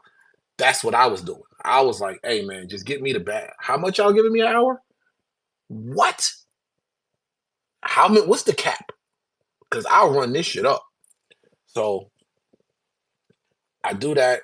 It was I think it was a 6 month deal. At the end of the 6, and I hit my numbers. I'm ready to approach the renegotiation. What's up? What we doing? "Oh no, ain't no renegotiation. We only give 6 months. That's just to get you established, get you, whatever, use our resources. After that, you're on your own." Give you a foundation, right? Yeah. That's, you know, the money you make from that. You can invest it into yourself, all of that. And I was like, wait, what? I'm over here thinking, I did this over the last 6 months. I'm about to try to crack them for double. Nah, ain't nothing else. Oh, I'm bro. This is just, again, I'm being transparent with y'all, not right. understanding what the fuck you're doing. So I'm over here like, oh yeah, I'm about to crack them for double. Now they gave me how much an hour? Yeah, let's run that up to this. They was like, no, it's over. Damn. So now, mind you, I'm banking on getting that extra money every month. So I was like, oh hell no, we fucked up. But Well, no, okay. go ahead. No, go ahead. No, I was going to say, so aside from the money, how did that Twitch experience or that deal, how did it improve your life? Like, did it help with networking, a business acumen? Like, how did it improve your life in any way? If It really, honestly, it was just the money. I'm gonna be perfectly honest with you, because I didn't fully get to use what I was supposed to use over there. So I'm gonna tell a little bit of the secret, that in order for my channel to pop the way it did, or not pop, but in order for mine to work the way it did, you can't play music over there. But I'm like, a lot of my shit, I told them. Like, I told them how the Ustreams and the blog, the what is it, Ustream and Blog TV that we used to do back in the day. I was like, I basically just want to bring that show here, and but that consisted of playing a lot of music. So they was like, listen, what you can do, if you turn off video on demand, turn off clips, and don't allow the episodes to be saved, you can play music and get away with it on the low. So I'm like, all right, cool. So that's why, like, if you go to my Twitch channel right now, it shows I've never done a video, because I can't save anything. Because now, if it's saved, the music being played in there, like the way I'll sit and talk, I'll play unreleased shit. I'll sit there and or just break down a record or all of that type I of stuff. know. Yeah, I'm doing all of that, but it started on Twitch.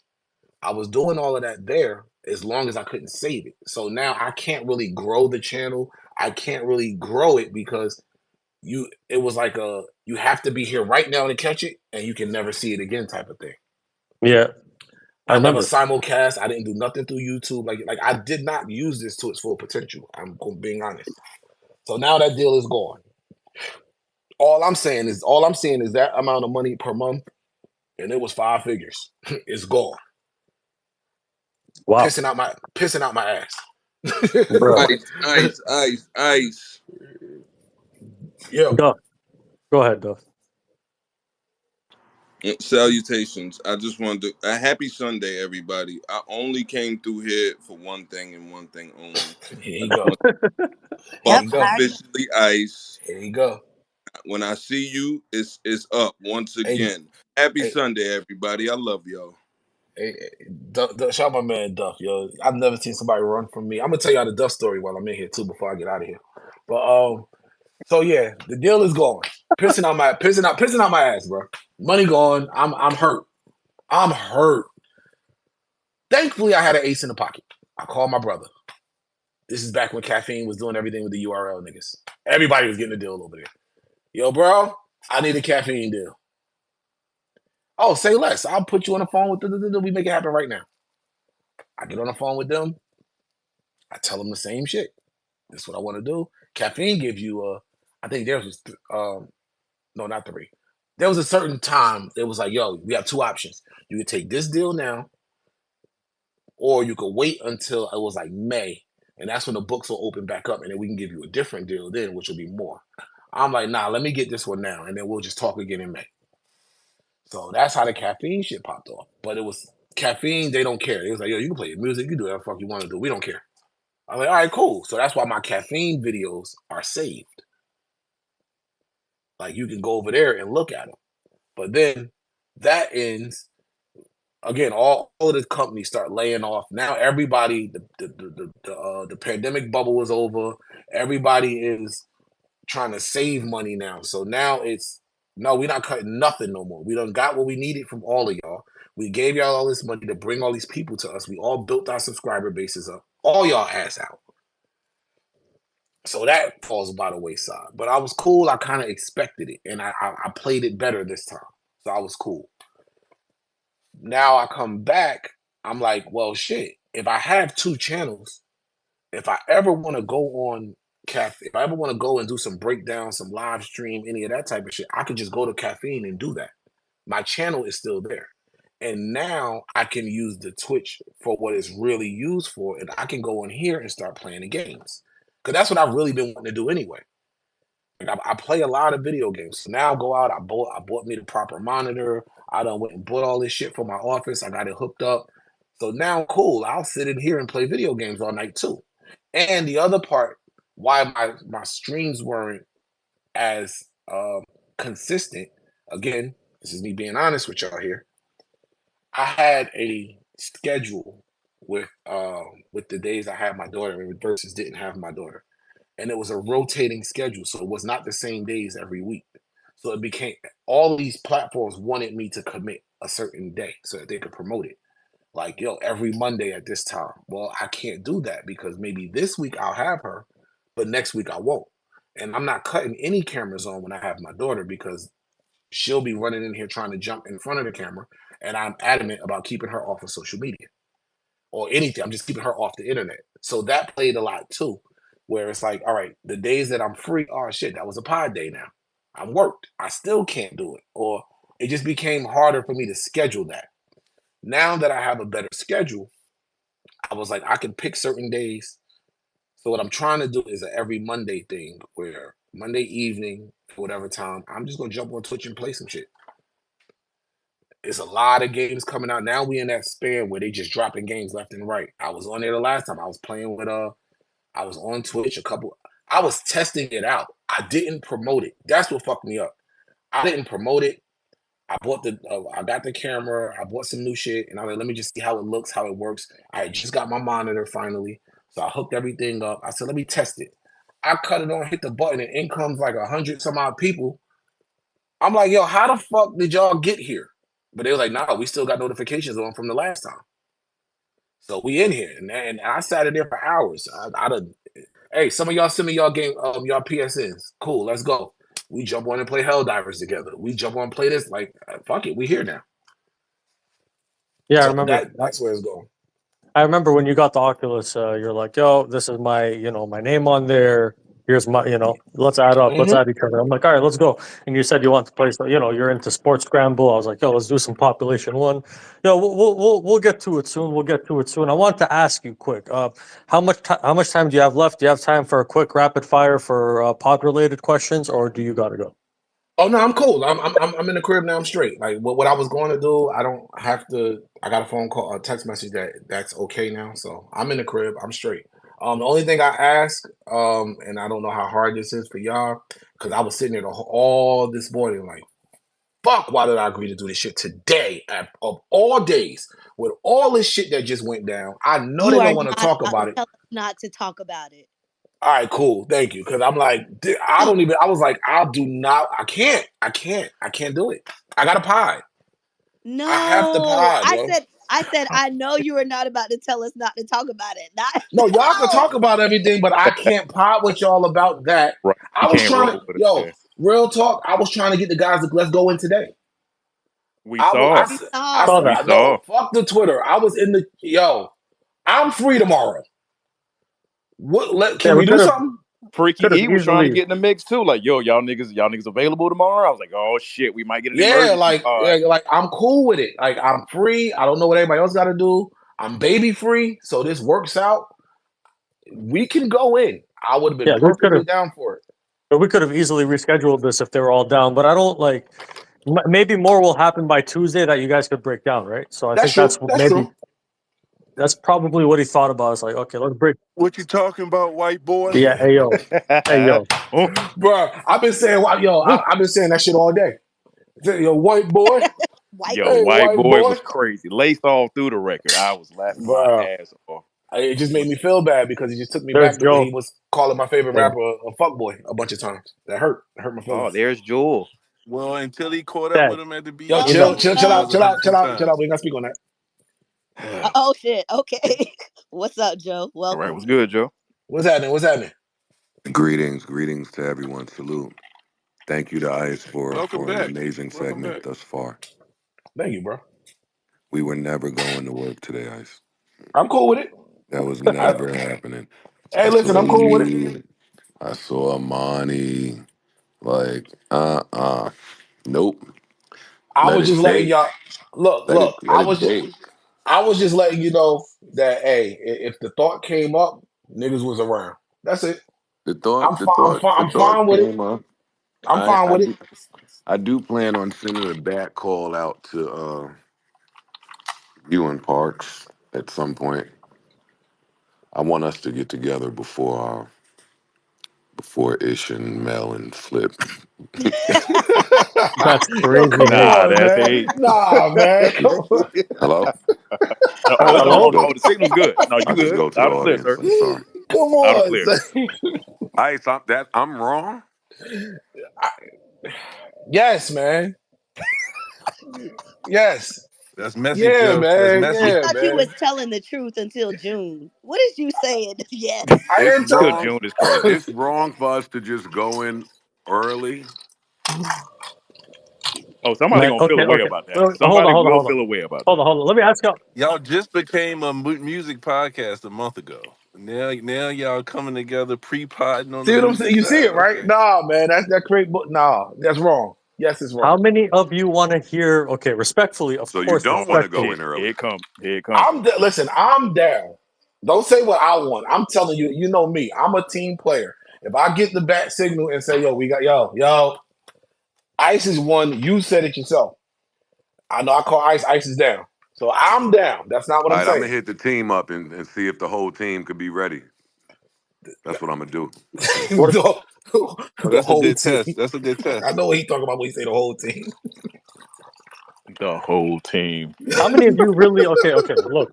We heard Ish on the pod. He said he just started listening to Good Kid, Mad City. Like, how much do you guys Oh, really want to hear about? Like their takes on this rap beef? I mean, like, yo, Joe they got Park. takes too, bro. Yeah, you can't shut They Ish got out. They takes might be off too. All base, right, so but it's we could get valid. to their takes at. You know what I mean? On Yep. Tuesday. Man, I'm On I don't Tuesday. want to have no talk where On Tuesday. it has to pause so we could explain Explain. something. All I right, don't want to man. explain nothing. You don't want to Listen, hold I no want to hands. listen. go. Hey, Joe. Let me. That's all I'm gonna say. All right. This is the best way I can say this. I'm baby free and completely free until Wednesday. Do with that Nigga, as I've you. been home since we left the pod. Exactly. Oh, So I'm just telling you. So All why right, didn't I'm you gonna take call the their whole invite? team up though. I'm gonna see what's going on and let you know. With the whole yeah, team, right? The whole yeah. team? The Yeah, whole yeah, yeah, the yeah, yeah. entire I'm gonna Bionic call the Six, whole right? squad. call the whole team, but maybe give some different times. Like maybe Do it in chalks. Like That's Team fucked A, up. Team A at Yo, one y'all ain't o'clock and shit, Team B yo. at 5. Y'all think Erickson could piece that together and make it look clean without them Nigga, getting involved? Oh my god. Could be at the pod studio in 10 minutes. And Facts. Parks. And Ice. Ice, don't gas me up, yo. I'll call the whole Yo, squad. I'm home. Do it. The whole I'm Do squad. it. Let's home. do it. You know the how I could see the highway from my crib. Oh Oh, shit. it's giving opulence. Hey, yo, stop. All right, all right, all right, Is given. Don't threaten me with a all good right, time, nigga. That all nigga right, got the man. highway view. Don't stun on us, nigga. All right, man. Hey, All right, Yeah, you bro. did kind of make me feel poor. I ain't gonna lie. No, I didn't, bro. No, I That didn't. was wild. That was wild.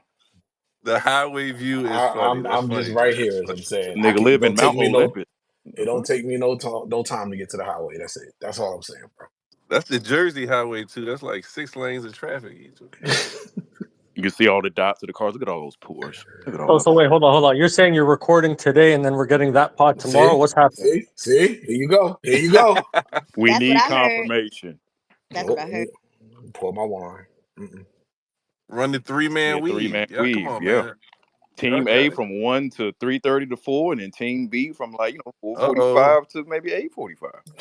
Amani said he ready. Yo, y'all Y'all ain't told right. me I done piss these people off and nothing. I was like, yeah, go on ahead and record it and put it on Patreon. They be like, Oh, for no, man, sure, y'all for people sure. green. Oh no, Patreon for sure. Absolutely. I'm a fan of Patreon only drops. Sorry. So So Joe be pump faking all those times. He say like the studio open. I'm ready whenever y'all ready. So that's just podding. Mm. Oh, Wait, yeah. Oh, huh? Like being oh, left out in the street. oh. He Imani said talk. he wanted an invitation to the pod. When I said something about the studio open whenever, what I did? No, I thought that you said it on a couple pods before. Like, yo, the studio open when they want to come in. I'm always ready. You know what I'm saying? You always ready to pod. Oh yeah, but I mean that don't mean nothing. I ain't going in there and cutting the lights and the cameras on and fucking and Getting the Keurig recording. ready. Yeah, Oh, I'm not oh, doing y'all that. not podding for real. Like you're not real No, we podders. don't. You're gonna wait till Tuesday. That's what's happening. No, we don't. That's We don't crazy. need no board. I don't think we need a I board. can lose when I win. Oh, E is drunk as hell. Oh Is nah. she Oh, he real? out Oh there, and he out there wow. at the Oh spot. nah. Oh, and you at the brunch? Who you E with? went to the brunch. Bottomless Not mimosas. Mel. Shit. Mel was like, fuck that. I'm going. Like, Ah. I was like, Mel, That's what not are you nice. doing? I've been Team speaking building, Nah. up for team you. building. E said, "Fuck it, I'll team build by myself, nigga." Oh shit! Yo, was that smooth or not? That style of team building, I might have tried it before Did it myself. work though? Tell If us it more. worked, it's Tell us smooth. more, brother. Yeah, did it work? It didn't work out like that, but it didn't go as bad as that one. At least she made it there. She did At make it least Oh there. she well, made then it. hey, that's a win. Then that's a win. She made it.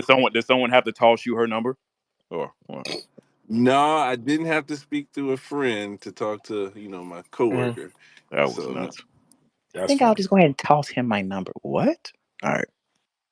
So y'all, But Joe did do a good job of explaining that. This is a baddie who has multiple layers of A a protection. light white baddie. baddie, crazy. She got representatives. Like, Okay, yeah, please hold. like what? Multi And layers. Yeah. she said, I see you twice a week. I'm not really sure why we can't talk here. It wasn't a direct invitation. Yo, Oh, juicy. That's crazy.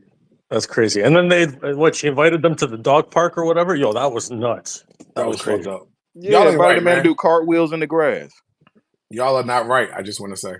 No, I love The Mel. Y'all next know I love Mel. But when Mel was here, I gave her a hard time about it. I've been on everybody's that Joe can tell you. I was on Joe, like, y'all need to hang out with that girl. So hearing this story unfold, it's like, God damn it, Mel, you fumbled You that you shit. you you Homer Simpson back in the bushes with it. Yeah, Damn, bro. yeah. And I also would like to say, Joe, you're always welcome for an official Q&A. I don't want you to feel left out. You are a special part of the Oh cast. no, Baby, I'm never doing how that. you Never. doing? This Looking nigga for drunk That's as hate. Yo, hell. E, Big what's E, good, man? tune them vocals up, player. What's going on, E? E What you niggas got? ain't do What you that when sipping you had on, your man? Q&A. This is hate. What'd you say, Joe? Oh, Oh, Repeat that, Joe. No, I'm telling E niggas ain't do that when he had his Q&A. came in Mm. singing in the party. Yeah, that's crazy. Loudly, That's loudly. crazy right there. That's crazy hate right there. I ain't gonna hold you. He sound like he leaning back with it too when he's singing. Like, He did. damn. He did. He did. So does Joe does he probably rejected sing the every invite, Micah. episode? Micah, Joe rejected the fucking invite for the Q&A, man. That's hate. Well, first of all, if that was a proper invite, boy, do y'all need to work on invites. That was not a proper Oh, okay. invite. That Because was him just letting you saying, know you were hey, I don't want you to welcome. feel left out. Nigga, get off my dick. I ain't looking for y'all. Oh That was crazy. Oh Oh, my God!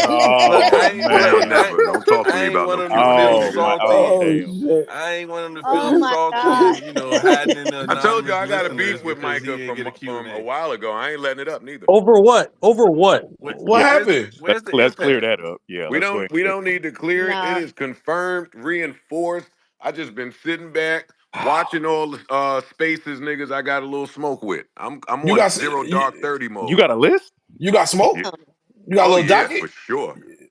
For sure, Joe, for sure. I Joe got a having a list. space. Joe having a Man, spaces wake it This docket up. is is our crazy. this is A our resident spaces docket is empath. crazy, bro. Yeah, I ain't I never ain't Joe been. having a spaces Amani docket is friend nuts. Dub, never again. Get him the fuck out of here. Who else? You see, Yo, no, man, like, yo, hold on, don't hold put on, me hold on on. the dub level, Micah, man. that's my man, so I Don't ain't put me gonna do with it like dub. that. But he gotta come in my office. Oh boy. Yeah, Oh. Micah, your But at least you get office an is invite to the crazy. office. So it's there's some redemption there, Michael. You can go in the office at least. Yeah, it's like it's JCole and Kendrick, somebody you just gotta apologize and Yeah, take it. we could have a phone call. Yeah. Yeah. Yeah. Jonna. What? You gotta take it on the chin. That's all. That's all I'm saying. Yo, Pause. pause. Hey Yo, yo, what? hey yo, Pause. I said yo. Hey pause. yo. Wait a minute. Did he say pause when he did his apology? Oh my. Oh fuck. Oh boy. I'm Oh just, man. She trying to get y'all no, there. I'm I'm not. sorry. Yeah, I'm you're right. nope, I'm nope. sorry. I'm not doing. I'm not I'm gonna do gonna it. I'm gonna jump right out of here. my bad, my bad. She No, Okay, tried it. Alexa, play around browse. let's get back to the nice ice freezer bag. What's going on with ice? The pod. Shit, Joe is What's here up? too. Shit, y'all, my bad. You definitely have elevated in the last 2 months. I want to know, do you notice a remarkable difference in yourself, your style, your comfortability, and all of that? Honestly, no. I mean, I've heard it, so I can't deny it. You know what I mean? If y'all say it, not just y'all, but the amount of people are saying it. Um, I don't, and this is something that I stand on. I've been saying forever. Like I don't read into any of the. I don't sit on Patreon and read the comments. I don't read the. I never go on YouTube. I don't go on Instagram. I don't read any of that stuff. Like basically, what I'm doing is what I've always said to do, which is put the blinders on, ignore the noise, put my head down, and get to the work. Now, granted, in the last couple months, there's been, I'll say, more opportunity for me to shine a little bit more. So I've been able to step out and have better games. But I haven't like read or heard something and then said, all right, cool, I gotta apply that here and let me try to do this. It's all been just focus. Like I've been just trying to lock in and focus and just, I mean, You're right. I mean, because you have come a very long way. I mean, we talking from blowing the ants off the mic, pause, you know what I'm saying, to present day, but what would you say? I said pause, bro. But what would you say is the biggest improvement you've made solely as a potter? Like I know you didn't used to be comfortable on camera, but what mhm. was the defining moment that made you comfortable with being on camera, and what advances or improvements have you made solely as a potter? Going from back then. Honestly, I know that I can't answer. For me, it's the being joked on aspect. Like now, I just let it go. Whereas before, and this is where Joe used to always say, "Yo, y'all should watch it back. Y'all should watch it back." Like I still don't watch it back, but just in talking to people that care, because again, I'm not listening to just no disrespect to anybody. I'm just not listening to random, fans of the show tell me what they think I should do and shouldn't do, and y'all don't know me. But in listening to people who care that watch it, and they're like, "Yo, I know you. I know you wasn't like people who try to make it seem like everything offends me or super sensitive, and because they know me, they know that's not the case, but it comes off differently on camera." So I'm like, all right, give me an example. So they telling me, yeah, when you do this or you say this, somebody who don't know any better, who don't know you from a can of paint, could say, damn, everything they say bothers him. But I'm like, man, y'all know me. Y'all know how I get when something really bothers me. Yeah, but they don't know that. So now it's like, all right, cool. Now if somebody say something, just laugh.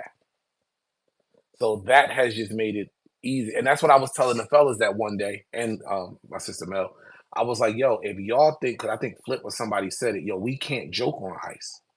And I said, well, listen, and I be trying to not have those kind of talks on camera. I would love to have them off camera. But I told him, I was like, yo, if y'all think that is a point that needs to be worked on, and if everybody here is in agreement on that, I'm telling y'all, let's work on it. And the way to work on it is to put it in action.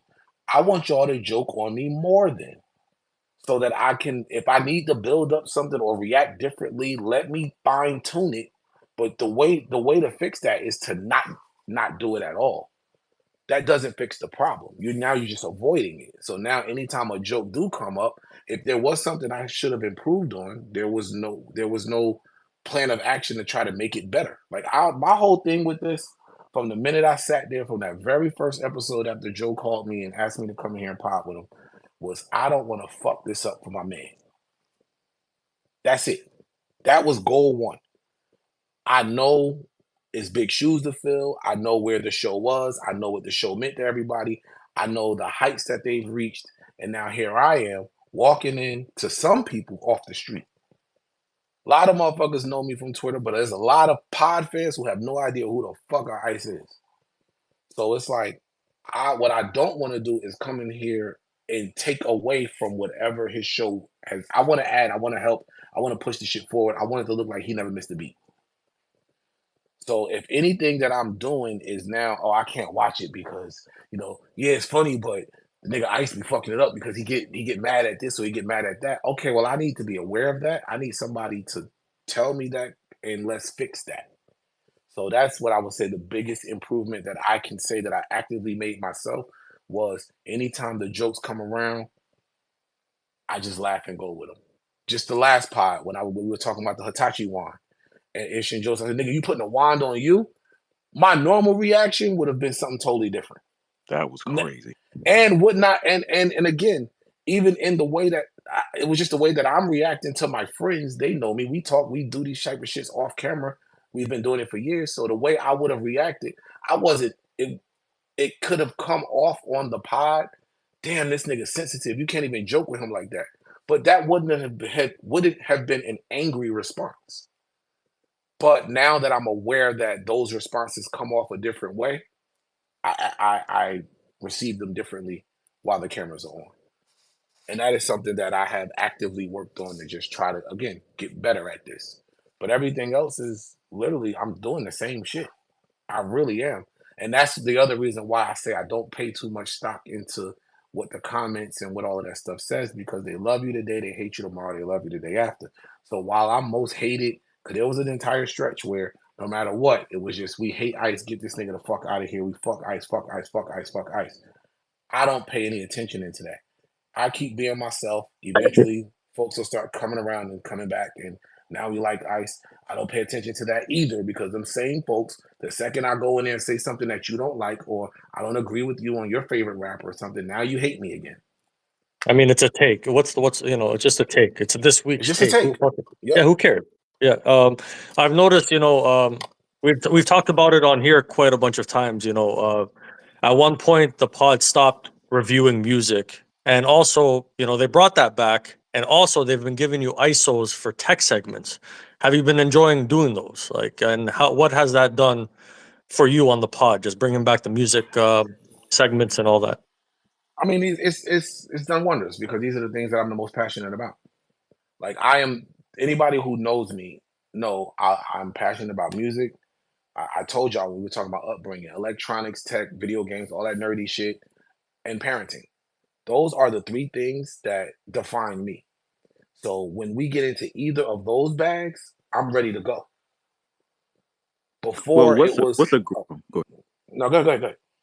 No, I was going to ask, what are some telltale signs that y'all are about to have a bomb ass pod? Like we asked Parks in a recent interview, but I want to know from your perspective, what are some of your telltale signs that, hey, we about to smoke this shit today?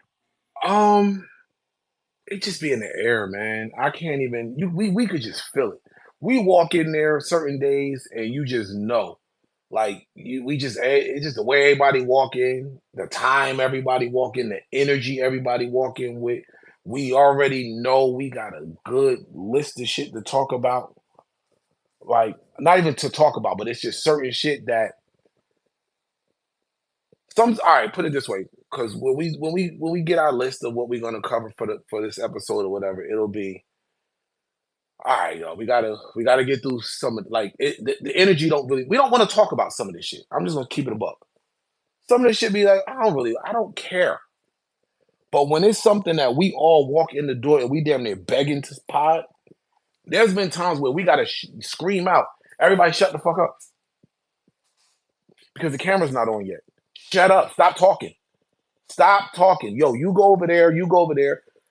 Stay away from each other, because we come in the door ready to go. Like, I know when we walk in Tuesday, it's going to be a lot of shut the fuck ups, because I haven't spoken to nobody on purpose. I talk to the crew. Like, I talk to Ish, I talk to E and all that. Like, I haven't spoken to a single castmate since we left Friday night. So do you think it'll be good, like, if you guys walk in and everything's just set up, let's start, boom. Like, let's not even, no intro, nothing. Just sit down, let's fucking go. Nah. It needs to have a pre-production, obviously, right? Not even pre-production. Pre-production don't gotta be drawn out. we still want to get a flow. This is a show at the end of the day. See, that's the biggest thing that I've learned.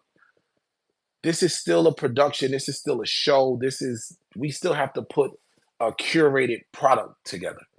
You can't just walk in and sit down and go, and we don't even know. I mean, in this instance, we might, we know what the big story is, but sometimes you don't necessarily know what we starting with, where we gonna go. All right, but once we get that out the way, what's next? So that we can keep this thing moving. We want to keep it fluid. So when the energy up, everybody's involved, everybody's participating, everybody feeling good, everybody got something to say, everybody willing to stand on what they said, even if you're the only person that feel that way. Even if you're getting jumped by the room, you still ready to go. Like we just everybody's in sync.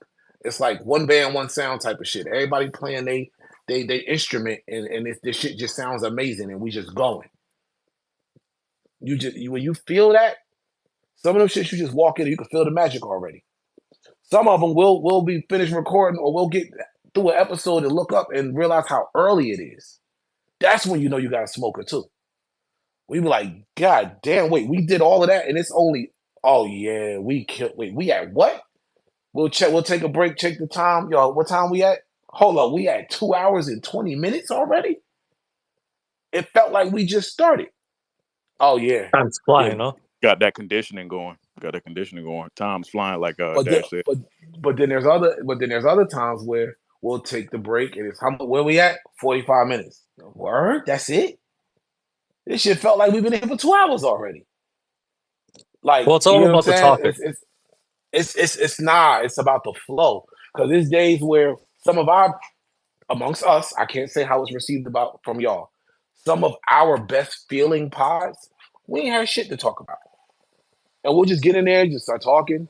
And then from you telling a story, a conversation jumps out of that. Here come the jokes, here come the funnies, here come this. Now an argument just came out of that and out of this. And then next thing you know, we done sped through all this shit. And none of this shit we just talked about was on the board.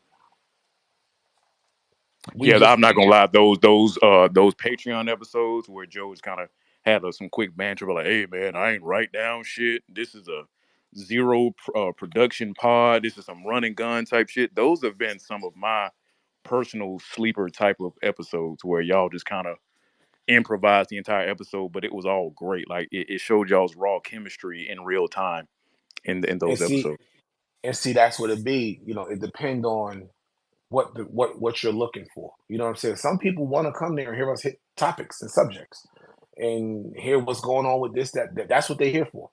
Other people want to hear, this shit feel like I'm sitting in the living room with a group of friends who known each other for years and they just talking shit to each other, and that's the episodes that they like. So it depends on what you're looking for. But yeah, I would say our favorites. My bad. I was just gonna say our favorite. I can't say our. My favorite episodes be them ones where we like. I usually come in. The topics. A couple of us really be the ones to smoke. Like put all the topics up. Topics be on the board, and then once we get to that, all right, we finish. Now we get ready to do some Patreon shit, and we be like, I ain't got nothing else. I ain't got nothing either. All right, we just gonna sit down. We will take a minute, try to come up with something. We'll sit down and they'll be like, yo, let's go. And then we just start talking. And then next thing you know, somebody go and say something that they didn't even realize that this is an amazing segment, an amazing story. It just be something regular that happened, just regular to them. Don't even realize it. And now we off to the races. And we just had an amazing episode and never even looked at it that way. So were you like, okay, you were named Potter of the Month by the community for the month of March. That's like that's one of the reasons why I set this up as well. We did the Spaces thing together. You showed up for that. That was awesome. I appreciate that. Were you surprised to be named Potter of the Month? Did that make you feel a way? Honestly, yeah, I was. I was surprised. Like I don't follow a lot of that stuff. I was on the phone with Ian, and he told me, he was like, hey, man, I don't know if you know, but it looks like the community is naming you Potter of the Month, and that's kind of dope. And I was like, oh, thanks. I said it just like that. I was like, all right, thanks. But I was surprised because I'm going to keep it a buck. Outside of the few of y'all that I have established some level of rapport with, I'm still under the belief that majority of y'all don't fuck with me.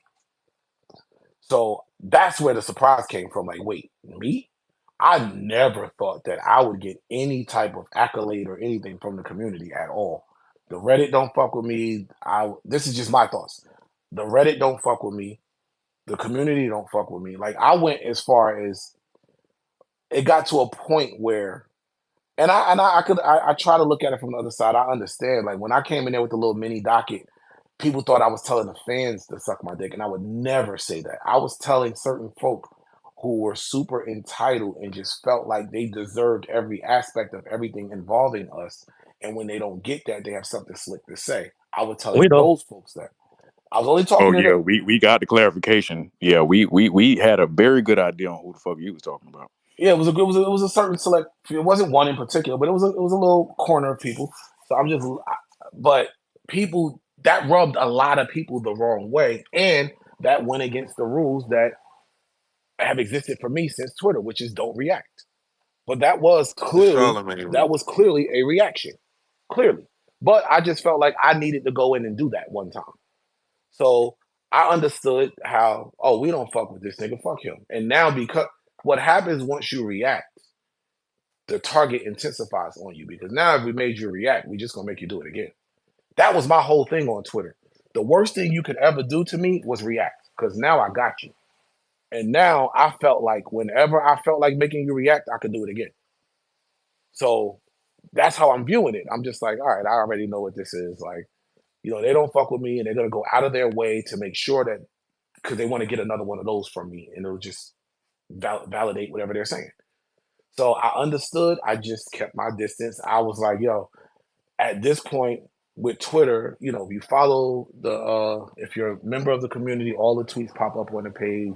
I got tired of seeing this shit. Like I'm not actively looking, but I don't want to see these shits every 2 seconds on my page as well. So I was like, let me get out of here. I left the community shit just because I just don't want to see no more. I was done.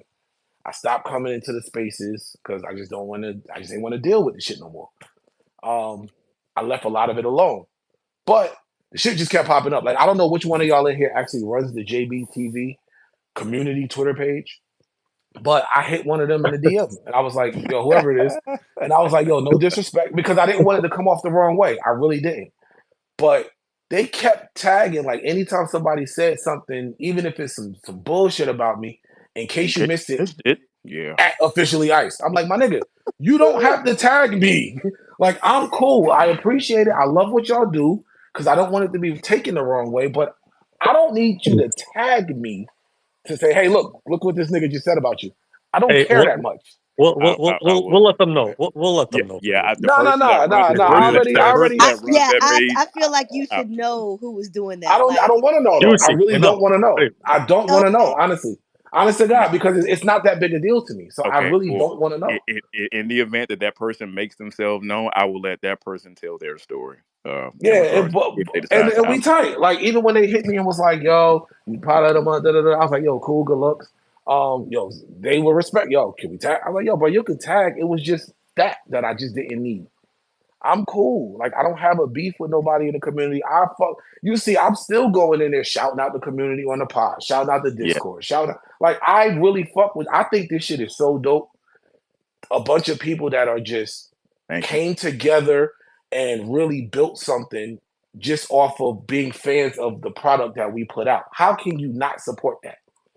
Whether they We whether niggas hate you, love you, what how can you not just support? I think the shit is dope. I asked myself that question internally probably a few times a damn month, Ice. But I want to say briefly before I forget. I totally understood why you wanted to take that hiatus from everything, including the community, and I respected it. Sometimes we need a little reset, but glad to have you in the mix, though. It's been pretty damn fun. I ain't gonna hold you. Yeah, no, this shit is fun. Like this shit and again, oh Oh, go ahead. well, I was gonna. well, no, I was gonna piggyback off that and just say that it's sort of, you know how you guys explain that nobody ever hears the good things. When you talk bad about I think I know the corner that you're talking about. You know, it feels like it may be like 12 to 15, but to you, it might even feel amplified. You know, just coming in there and not knowing the people and different things like that. But it feel like that, put a black eye over the whole community, but it's literally just they're part of the community, but Right. it's like a couple friends people. No, Yeah. no, no. Yeah, I agree with you, and I wasn't. Again, that's why I never shitted on the community. I'm not saying that this was the whole community, nor did I think it was a majority. I just was like, I'm cool. I don't need it. Like, I don't need none of it. You know what I'm saying? So in that sense, I'll just remove myself. I still had nothing bad to say about the community. I never like I like again, I love what you even the hate watchers. Again, y'all are talking to a former troll. If anybody understands all of this, it's me. So I get it. That doesn't mean I have to want to see it while I'm actively